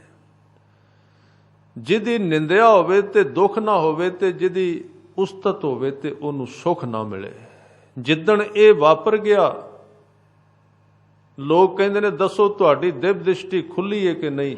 ये ते दिव्य दृष्टि है। जिद्दण निंदिया होए ते दुख ना होया, उस्तत होए ते सुख ना होया। जिन्ना निंदिया कीती वो दुश्मन ना भासे, ते जिन्ना ने वडियाई कीती वो बहुते उन्हां नाल मोह ना जागया। ये ते दिव्य दृष्टि, होर किहड़ी दिव्य दृष्टि है? होर 4 शब्द पढ़ के ते रिधियां सिद्धियां इकट्ठियां करके दिव्य दृष्टि हुंदी है। ये ते सिद्धां कोल भी आया सी, फलाना आया सी जी, ਉਹਦੇ ਮਨ ਵਿੱਚ ਆ ਸੀ, मैं जान लिया। ठीक है, हुंदा है। दिव्य दृष्टि होर कोई चीज़ है। ये सारियां इहनूं गुरु साहब ने कहा है, ਰੱਬ ਦੇ ਪਿਆਰਿਆਂ ਨੂੰ ਉਹਨਾਂ ਦੇ ਕੋਲ ਹੁੰਦੀਆਂ ਤੇ ਹੈਣ, ਕਿਤੇ ਕਿਤੇ ਵਰਤਦੇ ਵੀ ਨੇ, ਪਰ ਉਹਨਾਂ ਨੂੰ ਇਹ ਕੰਮ ਕਰਨ ਲੱਗਿਆ ਲਾਜ ਆਉਂਦੀ ਹੈ। ਇਹਨੂੰ ਸੱਚੇ ਪਾਤਸ਼ਾਹ ਨੇ ਕੁਕਾਜ ਕਿਹਾ ਹੈ। ਕੁਕਾਜ ਇੱਕ ਹੁੰਦਾ ਕਾਜ, ਸਤਿਗੁਰ ਤੁਮਰੇ ਕਾਜ ਸਵਾਰੇ। ਇੱਕ ਕੁਕਾਜ ਹੈ ਭੈੜਾ ਕਰਮ। ਉਹ ਕਿਹੜਾ ਹੈ? ਨਾਟਕ ਚੇਟਕ ਕੀਏ ਕੁਕਾਜਾ, ਪ੍ਰਭ ਲੋਗਨ ਕੈ ਆਵਤ ਲਾਜਾ। ਨਾਟਕ ਜਿਹੜੇ ਕਰਦੇ ਨੇ, ਨਾਟਕ ਵਿਖਾਉਂਦੇ। ਨਾਟਕ ਕੀ ਹੈ? ਨਾਟਕ ਖੇਡਿਆ ਜਾ ਰਿਹਾ ਹੈ ਤੇ ਇੰਨੇ ਨਰਤਕ, ਇੰਨੇ ਨਚਾਰ, ਜਿੰਨੇ ਨਾਟਕ ਖੇਡਣ ਵਾਲੇ ਤੁਸੀਂ ਫਿਲਮਾਂ ਵਿੱਚ ਨਹੀਂ ਲੱਭੋਗੇ, ਉੱਥੇ ਨਹੀਂ ਮਿਲਣਗੇ ਜਿੰਨੇ ਧਰਮ ਦੀ ਦੁਨੀਆ ਵਿੱਚ ਮਿਲ ਜਾਣਗੇ। ਇੱਥੇ ਨਾਟਕਕਾਰਾਂ ਦਾ ਅੰਤ ਹੀ ਕੋਈ ਨਹੀਂ ਹੈ। ਕੋਈ ਕਿਸੇ ਚੀਜ਼ ਦਾ ਨਾਟਕ ਕਰ ਰਿਹਾ, ਉਹ ਕਿਸੇ ਨਾਟਕ ਦਾ ਅਰਥ ਕੀ ਹੁੰਦਾ ਹੈ? ਨਾਟਕ ਦੇ ਵਿੱਚ ਇਹ ਚੱਲਦਾ ਵੀ ਇੱਕ ਪਤੀ ਹੈ ਇੱਕ ਪਤਨੀ ਬਣੀ ਹੈ, ਨਾਟਕ ਹੈ। ਅਸਲੀਅਤ ਵਿੱਚ ਉਹ ਨਾ ਪਤਨੀ ਹੈ ਉਹਦੀ, ਨਾ ਉਹਦਾ ਪਤੀ ਹੈ, ਉਹ ਨਾਟਕ ਕਰ ਰਿਹਾ ਉਹਦਾ। ਨਾਟਕ ਵਿੱਚ ਕੀ ਹੈ, ਇੱਕ ਬੰਦੇ ਨੂੰ ਭੁੱਖ ਲੱਗੀ ਹੈ, ਉਹ ਰੋਟੀ ਖਾ ਰਿਹਾ, ਉੱਤੇ ਕੈਮਰਾ ਲੱਗਾ ਹੈ, ਭੁੱਖ ਨਹੀਂ ਲੱਗੀ ਉਸ ਨੂੰ, ਨਾਟਕ ਕਰ ਰਿਹਾ ਉਸਦਾ। ਇੱਕ ਆਦਮੀ ਨੂੰ ਦਰਦ ਹੋ ਰਹੀ ਹੈ ਬੜੀ, ਨਾਟਕ ਦੇ ਵਿੱਚ ਕੁਰਲਾਉਂਦਾ, ਮੈਨੂੰ ਬਚਾਓ, ਮੈਨੂੰ ਦਵਾਈ ਦਿਓ, ਦਰਦ ਨਹੀਂ ਹੋ ਰਹੀ ਹੈ, ਦਰਦ ਦਾ ਨਾਟਕ ਕਰ ਰਿਹਾ ਹੈ। ਤੇ ਇਹ ਚੀਜ਼ਾਂ ਕੀ ਧਰਮ ਵਿੱਚ ਨਹੀਂ? ਗੁਰੂ ਸਾਹਿਬ ਨੇ ਕਿਹਾ ਪਹਿਲਾਂ ਵੀ ਐ ਸਨ, ਵਾਇਨ ਚੇਲੇ ਨੱਚਣ ਗੁਰ ਪੈਰ ਹਲਾਇਨ ਫੇਰਨ ਸਿਰ, ਉੱਡ ਡਰਾਵਾ ਝਾਟੇ ਪਾਏ ਵੇਖੈ ਲੋਕ ਹੱਸੈ ਕਰ ਜਾਏ। ਇਹ ਚੀਜ਼ਾਂ ਧਰਮ ਵਿੱਚੋਂ ਜਦੋਂ ਜਿੱਦਣ ਧਰਮੀ ਬੰਦੇ ਵਿੱਚੋਂ ਨਾਟਕ ਖਤਮ ਹੋ ਜਾਏ ਕਿ ਉਹ ਜਿਵੇਂ ਦਾ ਹੈ ਉਵੇਂ ਦਾ ਹੀ ਬਾਹਰ ਦਿਸਣ ਲੱਗ ਪਵੇ, ਉਸ ਦਿਨ ਉਹ ਬੰਦਾ ਉਸ ਅਵਸਥਾ ਦੇ ਨੇੜੇ ਚਲਾ ਜਾਂਦਾ। ਅਸੀਂ ਕਹਿੰਦੇ ਨਿਸ਼ਾਨੀ ਦੱਸੋ ਅਸੀਂ ਪਹੁੰਚਣਾ ਕਿੱਥੇ ਹੈ, ਬੜੇ ਗੁਰਮੁਖ ਕਹਿੰਦੇ ਨੇ। ਤੇ ਔਰ ਇਹਦੀ ਖੋਜ ਚਾਹੀਦੀ ਵੀ ਹੈ, ਜ਼ਰੂਰੀ ਹੈ। ਧਰਮੀ ਬੰਦਾ ਵੇਖੇ ਕਿ ਮੈਂ ਕਿੱਥੇ ਕਰਕੇ ਆਇਆ, ਮੈਂ ਸ਼ੁਰੂ ਕਿੱਥੋਂ ਕੀਤਾ ਸੀ ਧਰਮ ਦੀ ਕਲਾਸ ਵਿੱਚ ਪੜ੍ਹਨਾ, ਤੇ ਮੈਂ ਪਹੁੰਚਣਾ ਕਿੱਥੇ ਹੈ। ਪਹਿਲਾਂ ਉਹਨੂੰ ਜਾਣ ਲਵੇ, ਫਿਰ ਇਹ ਵੇਖੇ ਮੈਂ ਕਿੱਥੇ ਕਰਕੇ ਆਇਆ। ਤੇ ਜਿੱਦਣ ਇਹ ਸੱਚਾਈਆਂ ਸਾਹਮਣੇ ਆ ਜਾਣਗੀਆਂ, ਸਭ ਤੋਂ ਵੱਡੀ ਨਿਸ਼ਾਨੀ ਦੱਸੀ ਗੁਰੂ ਤੇਗ ਬਹਾਦਰ ਸਾਹਿਬ ਜੀ ਨੇ, ਜਿੱਦਣ ਉਸਤਤ ਕਰਨ ਵਾਲੇ ਤੇ ਤੈਨੂੰ ਮੋਹ ਨਾ ਆਇਆ, ਨਿੰਦਿਆ ਵਾਲੇ ਤੇ ਤੈਨੂੰ ਦੁੱਖ ਨਾ ਆਇਆ, ਸਮਝੀ ਤੂੰ ਆਪਣੀ ਮੰਜ਼ਲ ਦੇ ਕਿਤੇ ਨੇੜੇ ਤੇੜੇ ਹੈ। ਉਹਦੇ ਤੋਂ ਪਹਿਲਾਂ ਭਾਵੇਂ ਤੈਨੂੰ ਸੰਸਾਰ ਵਿੱਚ ਕੁਝ ਵੀ ਕਹਿ ਦੇਣ ਲੋਕ ਕਿ ਬਹੁਤ ਵੱਡਾ ਹੈ ਜੀ, ਇਹ ਹੈ ਉਹ ਹੈ, ਲੋਕਾਂ ਦੀ ਭਾਸ਼ਾ ਤੇ ਵਿਸ਼ਵਾਸ ਨਾ ਕਰੀ। ਸੰਸਾਰ ਦੇ ਦਿੱਤੇ ਹੋਏ ਫੈਸਲੇ ਕਦੀ ਠੀਕ ਨਹੀਂ ਹੁੰਦੇ। ਸੰਸਾਰ ਵੀ ਕਦੀ ਠੀਕ ਫੈਸਲੇ ਕਰਦਾ। ਸੰਸਾਰ ਤੋਂ ਕੀ ਫੈਸਲਾ ਕਰਾਣਾ ਹੋਇਆ? ਫੈਸਲਾ ਤੇ ਉਹਨਾਂ ਤੋਂ ਕਰਾਏ ਜਿਨ੍ਹਾਂ ਜੀਵਨ ਨੂੰ ਚੰਗੀ ਤਰ੍ਹਾਂ ਵੇਖਿਆ, ਭਾਵੇਂ ਇੱਕ ਹੀ ਆਦਮੀ ਹੋਵੇ, ਭਾਵੇਂ ਚਾਰ ਹੋਣ। ਤਾਂ ਉੱਥੋਂ ਪਤਾ ਲੱਗਦਾ ਹੈ ਇਹ ਨਾਟਕ ਧਰਮ ਨਹੀਂ ਹੈ, ਵਿਖਾਵਾ ਧਰਮ ਨਹੀਂ ਇਕੱਲਾ ਨਾਟਕ। ਫਿਰ ਸੱਚੇ ਪਾਤਸ਼ਾਹ ਨੇ ਇੱਕ ਹੋਰ ਬਚਨ ਕਿਹਾ, ਚੇਟਕ। ਦੋ ਗੱਲਾਂ ਬੜੀਆਂ ਇਕੱਠੀਆਂ ਨੇ। ਜਦੋਂ ਬੰਦਾ ਨਾਟਕ ਕਰਨਾ ਸ਼ੁਰੂ ਕਰਦਾ ਹੈ ਨਾ, ਪਹਿਲਾਂ ਤੇ ਕਰੇਗਾ ਕੁਝ ਬਣਨ ਲਈ, ਦਿਸਣ ਲਈ, ਤੇ ਇੱਕ ਰੋਗ ਫਿਰ ਪੈਦਾ ਹੁੰਦਾ ਹੈ, ਫਿਰ ਉਹ ਨਾਟਕ ਕਰਨ ਦਾ ਚੇਟਕ ਪੈ ਜਾਂਦਾ ਹੈ। ਚੇਟਕੀ ਤੁਸੀਂ ਸੁਣਿਆ ਹੋਵੇਗਾ, ਚੇਟਕਦਾਰ ਤੇ ਫਿਰ ਰਹਿ ਨਹੀਂ ਸਕਦਾ ਨਾਟਕ ਤੋਂ ਬਿਨਾਂ, ਫਿਰ ਫਸ ਜਾਂਦਾ ਚੇਟਕ ਕਰਨ ਵਿੱਚ, ਝੂਠ ਵਿੱਚ ਇੰਨਾ ਪ੍ਰਵਿਰਤ ਹੁੰਦਾ, ਛੱਡ ਨਹੀਂ ਸਕਦਾ। ਨਾਟਕ ਚੇਟਕ ਕੀਏ ਕੁਕਾਜਾ, ਇਹ ਸਾਰੇ ਭੈੜੇ ਕੰਮ ਕੀਤੇ ਧਰਮ ਵਿੱਚ ਪੈ ਕੇ, ਫਿਰ ਨਹੀਂ ਬਚੇਗਾ ਉਹਦੇ ਤੋਂ। ਫਿਰ ਤਾਂ ਉਹਦੇ ਵਾਸਤੇ ਇੱਕ ਅੰਧਕਾਰ ਦਾ ਸਫ਼ਰ ਸ਼ੁਰੂ ਹੋਣ ਵਾਲਾ ਹੈ ਮੌਤ ਤੋਂ ਬਾਅਦ, ਜਿਹਦੇ ਵਿੱਚੋਂ ਨਿਕਲ ਨਹੀਂ ਸਕੇਗਾ। ਉਹਦੀ ਦਾਸਤਾਨ ਬਹੁਤ ਲੰਬੀ ਹੋ ਜਾਏਗੀ। ਫਿਰ ਉਹ ਤਰਸੇਗਾ, ਫਿਰ ਉਹ ਮਨੁੱਖਾਂ ਵਿੱਚ ਫਿਰੇਗਾ ਆਪਣਾ ਆਪ ਠੀਕ ਕਰਾਉਣ ਵਾਸਤੇ, ਪਰ ਕਿਤੇ ਉਹ ਨਹੀਂ ਹੋ ਸਕਦਾ। ਨਾਟਕ ਚੇਟਕ ਕੀਏ ਕੁਕਾਜਾ, ਪ੍ਰਭ ਲੋਗਣ ਕਹਿ ਆਵਤ ਲਾਜਾ। ਰੱਬ ਦੇ ਪਿਆਰਿਆਂ ਨੂੰ ਇਹ ਕੰਮ ਕਰਨ ਲੱਗਿਆ ਕਿ ਜੋ ਕੁਝ ਉਹਨਾਂ ਦੇ ਕੋਲ ਨਹੀਂ, ਉਹਦੀ ਕਦੀ ਉਹ ਘੋਸ਼ਣਾ ਨਹੀਂ ਕਰਦੇ, ਕਦੀ ਉਹਦੇ ਬਾਰੇ ਕਹਿੰਦੇ ਨਹੀਂ। ਉਹ ਕਹਿ ਦਿੰਦੇ ਨੇ ਮੈਨੂੰ ਪਤਾ ਨਹੀਂ, ਗੱਲ ਖਤਮ ਹੈ। ਇਹ ਉਸ ਮਨੁੱਖ ਦੀ ਨਿਸ਼ਾਨੀ ਹੈ। ਉਸ ਨੂੰ ਜਿੰਨਾ ਕੁ ਪਤਾ ਉਹਨਾਂ ਕਹੇਗਾ, ਜਿਹਦੇ ਬਾਰੇ ਉਹਨੇ ਥੋੜਾ ਜਿਹਾ ਜਾਣਿਆ ਉਹਦੇ ਬਾਰੇ ਕਹੇਗਾ ਮੇਰਾ ਵਿਚਾਰ ਹੈ, ਅਜੇ ਮੈਂ ਇਹਦੇ ਤੇ ਦਰੁਸਤ ਨਹੀਂ ਹੋਇਆ, ਫਾਈਨਲ ਨਹੀਂ ਹੋਇਆ।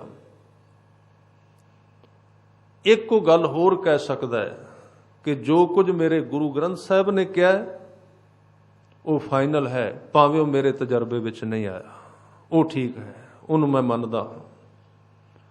ਇਹ ਉਹਦਾ ਅਵਸਥਾ ਹੈ। ਤਾਂ ਜਿਹੜੀ ਦਸ਼ਾ ਜਵਾਨੀ ਦੀ ਮੈਂ ਗੱਲ ਕਰ ਰਿਹਾ ਸੀ, ਬਾਬਾ ਫਰੀਦ ਸਾਹਿਬ ਕਹਿ ਰਹੇ ਨੇ ਫਿਰ ਇਹ ਸਰੋਵਰ ਜੀਵਨ ਦਾ ਕੰਟਰੋਲ ਤੋਂ ਬਾਹਰ ਹੋ ਗਿਆ। ਬੇੜਾ ਬੰਦ ਨਾ ਸਕਿਓ ਬੰਧਨ ਕੀ ਬੇਲਾ, ਭਰ ਸਰਵਰ ਜਬ ਉਛਲੈ ਤਬ ਤਰਨ ਦੁਹੇਲਾ। ਹੁਣ ਤਰਿਆ ਨਹੀਂ ਜਾਂਦਾ, ਲੰਘਿਆ ਨਹੀਂ ਜਾਂਦਾ, ਹੁਣ ਆਦਤਾਂ ਨਹੀਂ ਟੁੱਟਦੀਆਂ, ਆਦਤ ਪੈ ਗਈ। ਤਬ ਤਰਨ ਦੁਹੇਲਾ। ਹੁਣ ਇੱਥੇ ਜਾ ਕੇ ਦੋ ਚੀਜ਼ਾਂ ਹੋਰ ਕਹੀਆਂ ਨੇ, ਕਿਉਂ ਨਹੀਂ ਤਰਿਆ ਜਾਂਦਾ? ਅੱਗੇ ਬਚਨ ਕੀਤਾ, ਦੁੱਧਾਂ ਥਣੀ ਨਾ ਆਵਈ ਫਿਰ ਹੋਏ ਨਾ ਮੇਲਾ। ਜਵਾਨੀ ਲੰਘ ਗਈ। ਉਦਾਹਰਨ ਦਿੱਤੀ ਬਾਬਾ ਫਰੀਦ ਸਾਹਿਬ ਨੇ, ਥਣਾ ਦੇ ਵਿੱਚ ਦੁੱਧ ਨਹੀਂ ਆਉਂਦਾ। ਕਈ ਤਰ੍ਹਾਂ ਦੇ ਅਰਥ ਕੀਤੇ ਗਏ ਨੇ। ਹੁਣ ਇਹ ਸਿੱਧੀਆਂ ਉਦਾਹਰਨਾਂ ਨੇ ਗੁਰੂ ਗ੍ਰੰਥ ਸਾਹਿਬ ਜੀ ਦੇ ਵਿੱਚ, ਇਹਨੂੰ ਅਸ਼ਲੀਲ ਕਹਾਂਗੇ ਅਸੀਂ। ਕਹਿੰਦੇ ਜਵਾਨੀ ਦਾ ਦੁੱਧ ਸੁੱਕ ਗਿਆ, ਯਾਨੀ ਕਿ ਉਸ ਜਗਿਆਸੂ ਦੇ ਜੀਵਨ ਦੀ ਸ਼ਕਤੀ ਸੁੱਕ ਚੁੱਕੀ ਹੈ। ਹੁਣ ਕੀ ਕਰੇ? ਦੁੱਧਾ ਥਣੀ ਨਾ ਆਵਈ, ਫਿਰ ਹੋਏ ਨਾ ਮੇਲਾ।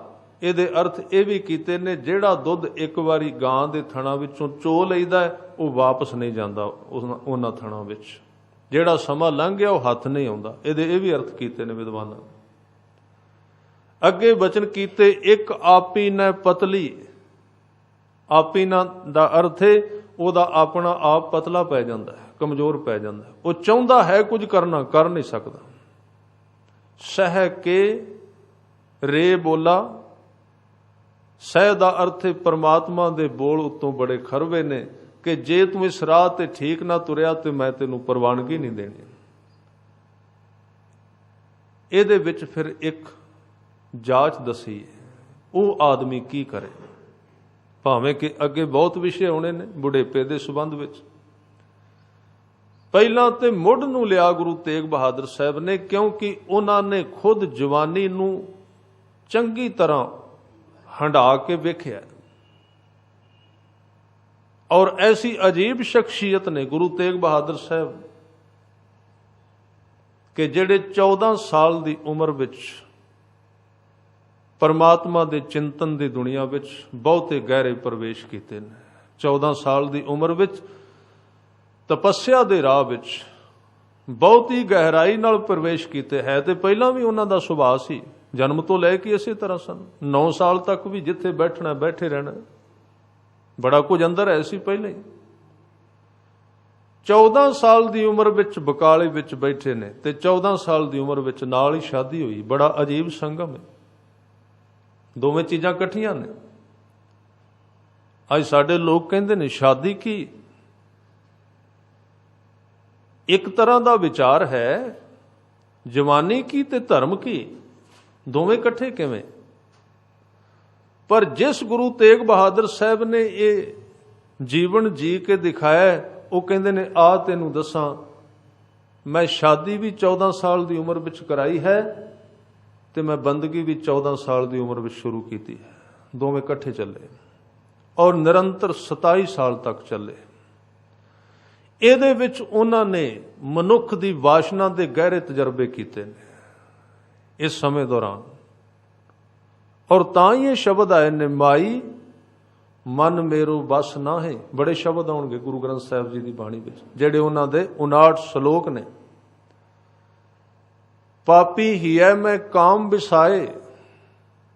ਇਹ ਤਜਰਬੇ ਕੀਤੇ ਨੇ ਉਹਨਾਂ ਨੇ ਜ਼ਿੰਦਗੀ ਵਿੱਚ, ਕਰਕੇ ਦੇਖਿਆ। ਸਾਧੋ ਇਹ ਮਨ ਗਹਿਓ ਨਾ ਜਾਈ, ਹੇ ਗੁਰਸਿੱਖੋ ਇਸ ਮਨ ਨੂੰ ਫੜਿਆ ਨਹੀਂ ਜਾਂਦਾ। ਫਿਰ ਤਜਰਬਾ ਕੀਤਾ, ਸਾਲਾਂ ਬੱਧੀ ਕਿਉਂ ਨਹੀਂ ਫੜਿਆ ਜਾਂਦਾ? ਤਨ ਚੰਚਲ ਤ੍ਰਿਸ਼ਨਾ ਸੰਗ ਬਸਤ ਹੈ, ਜਾਂ ਤੇ ਥਿਰ ਨਾ ਰਹਾਈ। ਇਹ ਸਾਰੇ ਤਜਰਬੇ ਕਰਦੇ ਗਏ। 25 ਸਾਲ 27 ਸਾਲ ਨਿਰੰਤਰ ਗ੍ਰਸਤ ਨੂੰ ਤੇ ਨਾਮ ਨੂੰ ਇਕੱਠੇ ਜੀ ਕੇ ਵੇਖਿਆ ਔਰ ਬੜੇ ਸਖਤ ਤਜਰਬਿਆਂ ਦੇ ਵਿੱਚੋਂ ਦੀ ਗੁਜ਼ਰੇ। ਤੇ ਅਖੀਰ ਤੇ ਉਹਨਾਂ ਦਾ ਇੱਕ ਰਾਗ ਆਉਂਦਾ ਹੈ, ਗੁਰੂ ਗ੍ਰੰਥ ਸਾਹਿਬ ਦੇ ਅਖੀਰ ਤੇ ਆਉਂਦਾ ਜੈਜਾਵੰਤੀ ਰਾਗ। ਜੈਜਾਵੰਤੀ ਇੱਕ ਇਸ ਤਰ੍ਹਾਂ ਦਾ ਰਾਗ ਹੈ ਜਿਹੜਾ ਉਦੋਂ ਵਜਾਇਆ ਜਾਂਦਾ ਜਦੋਂ ਇੱਕ ਬਾਦਸ਼ਾਹ ਦੂਜੇ ਤੇ ਚੜ੍ਹ ਕੇ ਜਾਏ ਜਾਂ ਦੂਸਰਾ ਚੜ੍ਹ ਕੇ ਆਏ। ਜਿਹਦੀ ਜਿੱਤ ਹੁੰਦੀ ਹੈ ਉਹਦੇ ਜਿਹੜੇ ਵਾਜੇ ਵਜਾਉਣ ਵਾਲੇ ਨੇ, ਪੈਸ਼ਕਾਰੇ ਨੇ, ਉਹ ਅੱਗੇ ਖਲੋ ਕੇ ਜਿਹੜਾ ਰਾਗ ਵਜਾਉਂਦੇ ਨੇ, ਜਿਹੜੀ ਧੁਨ ਅਲਾਪਦੇ ਨੇ, ਉਹ ਜੈਜਾਵੰਤੀ ਰਾਗ ਵਿੱਚ ਅਲਾਪੀ ਜਾਂਦੀ। ਜੈਜਾਵੰਤੀ ਦੇ ਅਰਥ ਨੇ ਜਿੱਤਿਆ ਹੋਇਆ ਮਨੁੱਖ। ਤੇ ਗੁਰੂ ਤੇਗ ਬਹਾਦਰ ਸਾਹਿਬ ਜੀ 27 ਸਾਲਾਂ ਬਾਅਦ ਜਿੱਤ ਗਏ। ਜਿੱਤੇ ਤੇ ਪਹਿਲੇ ਹੀ ਹੋਏ ਸਨ। ਇਹ ਨਹੀਂ ਕਿ ਉਹਨਾਂ ਨੇ ਸਾਡੇ ਵਾਂਗ ਤਜਰਬੇ ਕੀਤੇ, ਨਹੀਂ। ਉਹਨਾਂ ਨੇ ਤਜਰਬੇ ਕਰ ਕਰਕੇ, ਪ੍ਰਯੋਗ ਕਰ ਕਰਕੇ ਬਾਣੀ ਵਿੱਚ ਲਿਖੇ, ਬਾਹਰ ਲੈ ਕੇ ਆਂਦਾ ਉਸ ਗਿਆਨ ਨੂੰ। ਤੇ ਫਿਰ ਅਖੀਰ ਤੇ ਜਿੱਤ ਕੇ ਦਿਖਾਇਆ। ਜਿਵੇਂ ਇੱਕ ਪਹਿਲਵਾਨ ਆਪਣੇ ਚੇਲਿਆਂ ਨੂੰ ਸਿਖਾਉਂਦਾ ਹੈ, ਇਸ ਤਰ੍ਹਾਂ ਘੁਲੀਦਾ ਹੈ। इस तरह हथ फड़ीदा अगले पहलवान का, इस तरह वो अगों दा लाउंदा है, कई बार इस तरह डिग भी पैदा है, वो डिग के भी दिखाउंदा है। फिर ਉਹਦੇ ਥੱਲਿਓਂ निकलना किवें है वो सारे दा करके दिखाउंदा है। फिर ਉਹਨੂੰ ਢਾਉਣਾ किवें है, ये सफल पहलवान की निशानी उस्ताद है। पूरे गुरु की निशानी है कि उन्हें इस दंगल विच पै के घुल के विखाया, किते किते आप ते नहीं, किते गुरसिखां दे जीवन विच वरताया। जदों कोई डिग पै फिर उठना किवें है, सारा कुछ करके दिखाया। उन्हां तजर्बियां दे विचों बोल रहे ने, कहंदे तरना पो इउं ही गयो। तरण शब्द दे अर्थ ने तरुण अवस्था, जवानी, वो चली गई। बाबा फरीद जी दा मैं शब्द कह रहा सी कि इहदे विच आ सारे विचार नैगेटिव ने कि तू बेड़ा नहीं बन सकिया, हुण किनारे उछल गए ने, बेड़ा बंद ना सकियो, नैगेटिव विचार है, ना वाचक है। बंधन की बेला भर सरवर जब उछलै तब तरन दोहेला।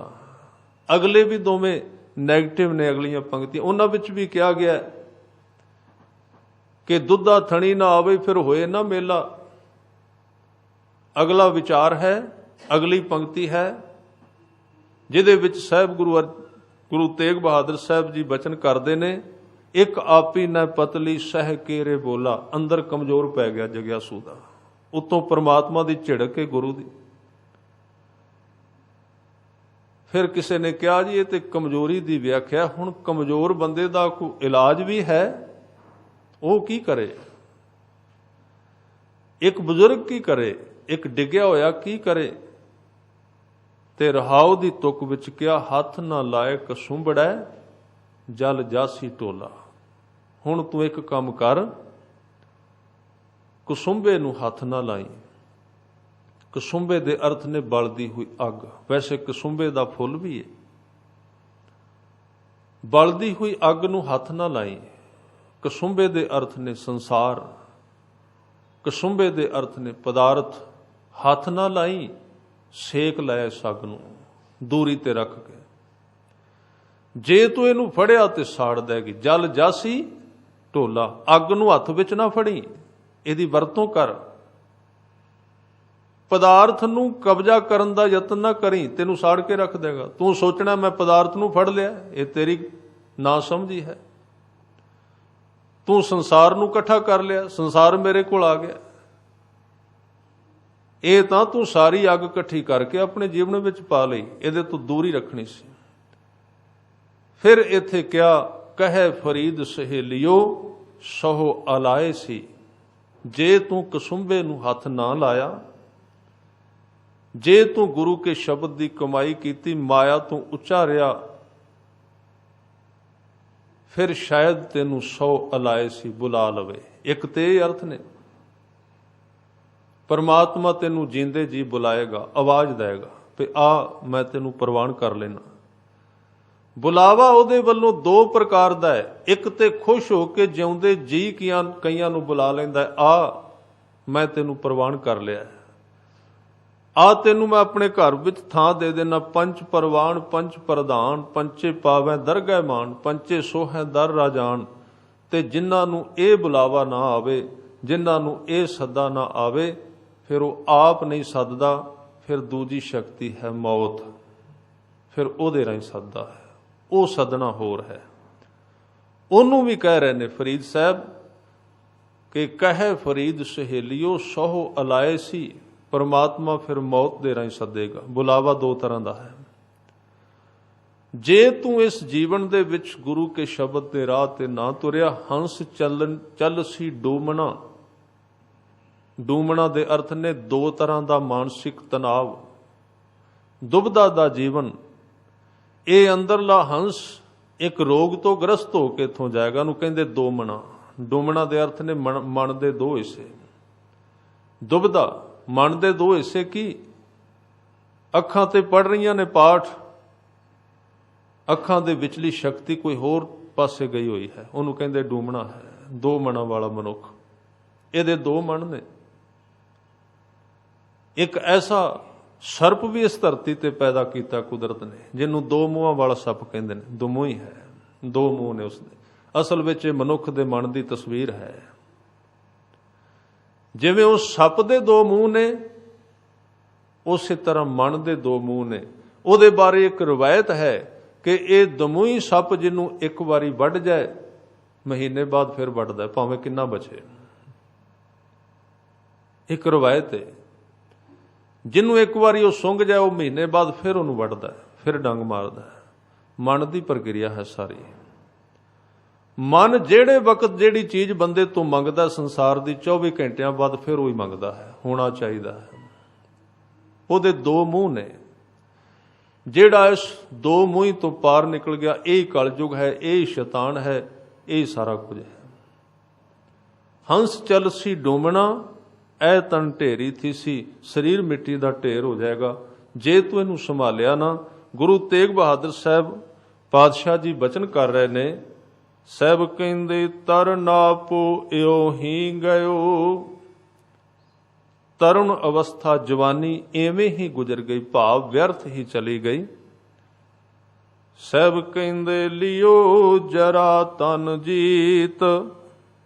ਜਰਾ ਦਾ ਅਰਥ ਹੈ ਬੁਢੇਪਾ, ਤਨ ਜੀਤ, ਤਨ ਦਾ ਅਰਥ ਹੈ ਸਰੀਰ। ਸਰੀਰ ਨੂੰ ਜਿੱਤ ਲਿਆ ਬੁਢੇਪੇ ਨੇ, ਕਾਲ ਨੇ।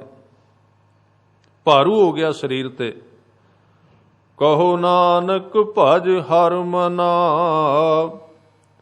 ਔਦ ਜਾਤ ਹੈ ਬੀਤ।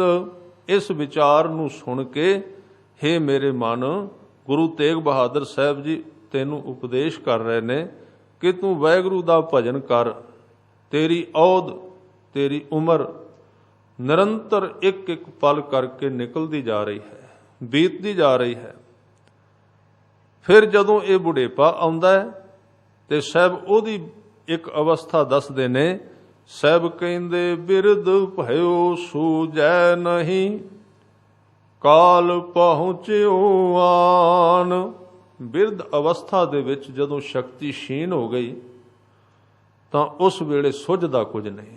ਕਰਨਾ ਚਾਹੁੰਦਾ ਹੈ, ਰਾਹ ਨਹੀਂ ਲੱਭਦਾ, ਸੁੱਝਦਾ ਕੁਝ ਨਹੀਂ। ਸਾਹਿਬ ਕਹਿੰਦੇ ਕਹੋ ਨਾਨਕ ਨਰ ਬਾਵਰੇ, ਕਿਉਂ ਨਾ ਭਜੈ ਭਗਵਾਨ। ਬਾਵਰੇ ਦੇ ਅਰਥ ਕਮਲਾ।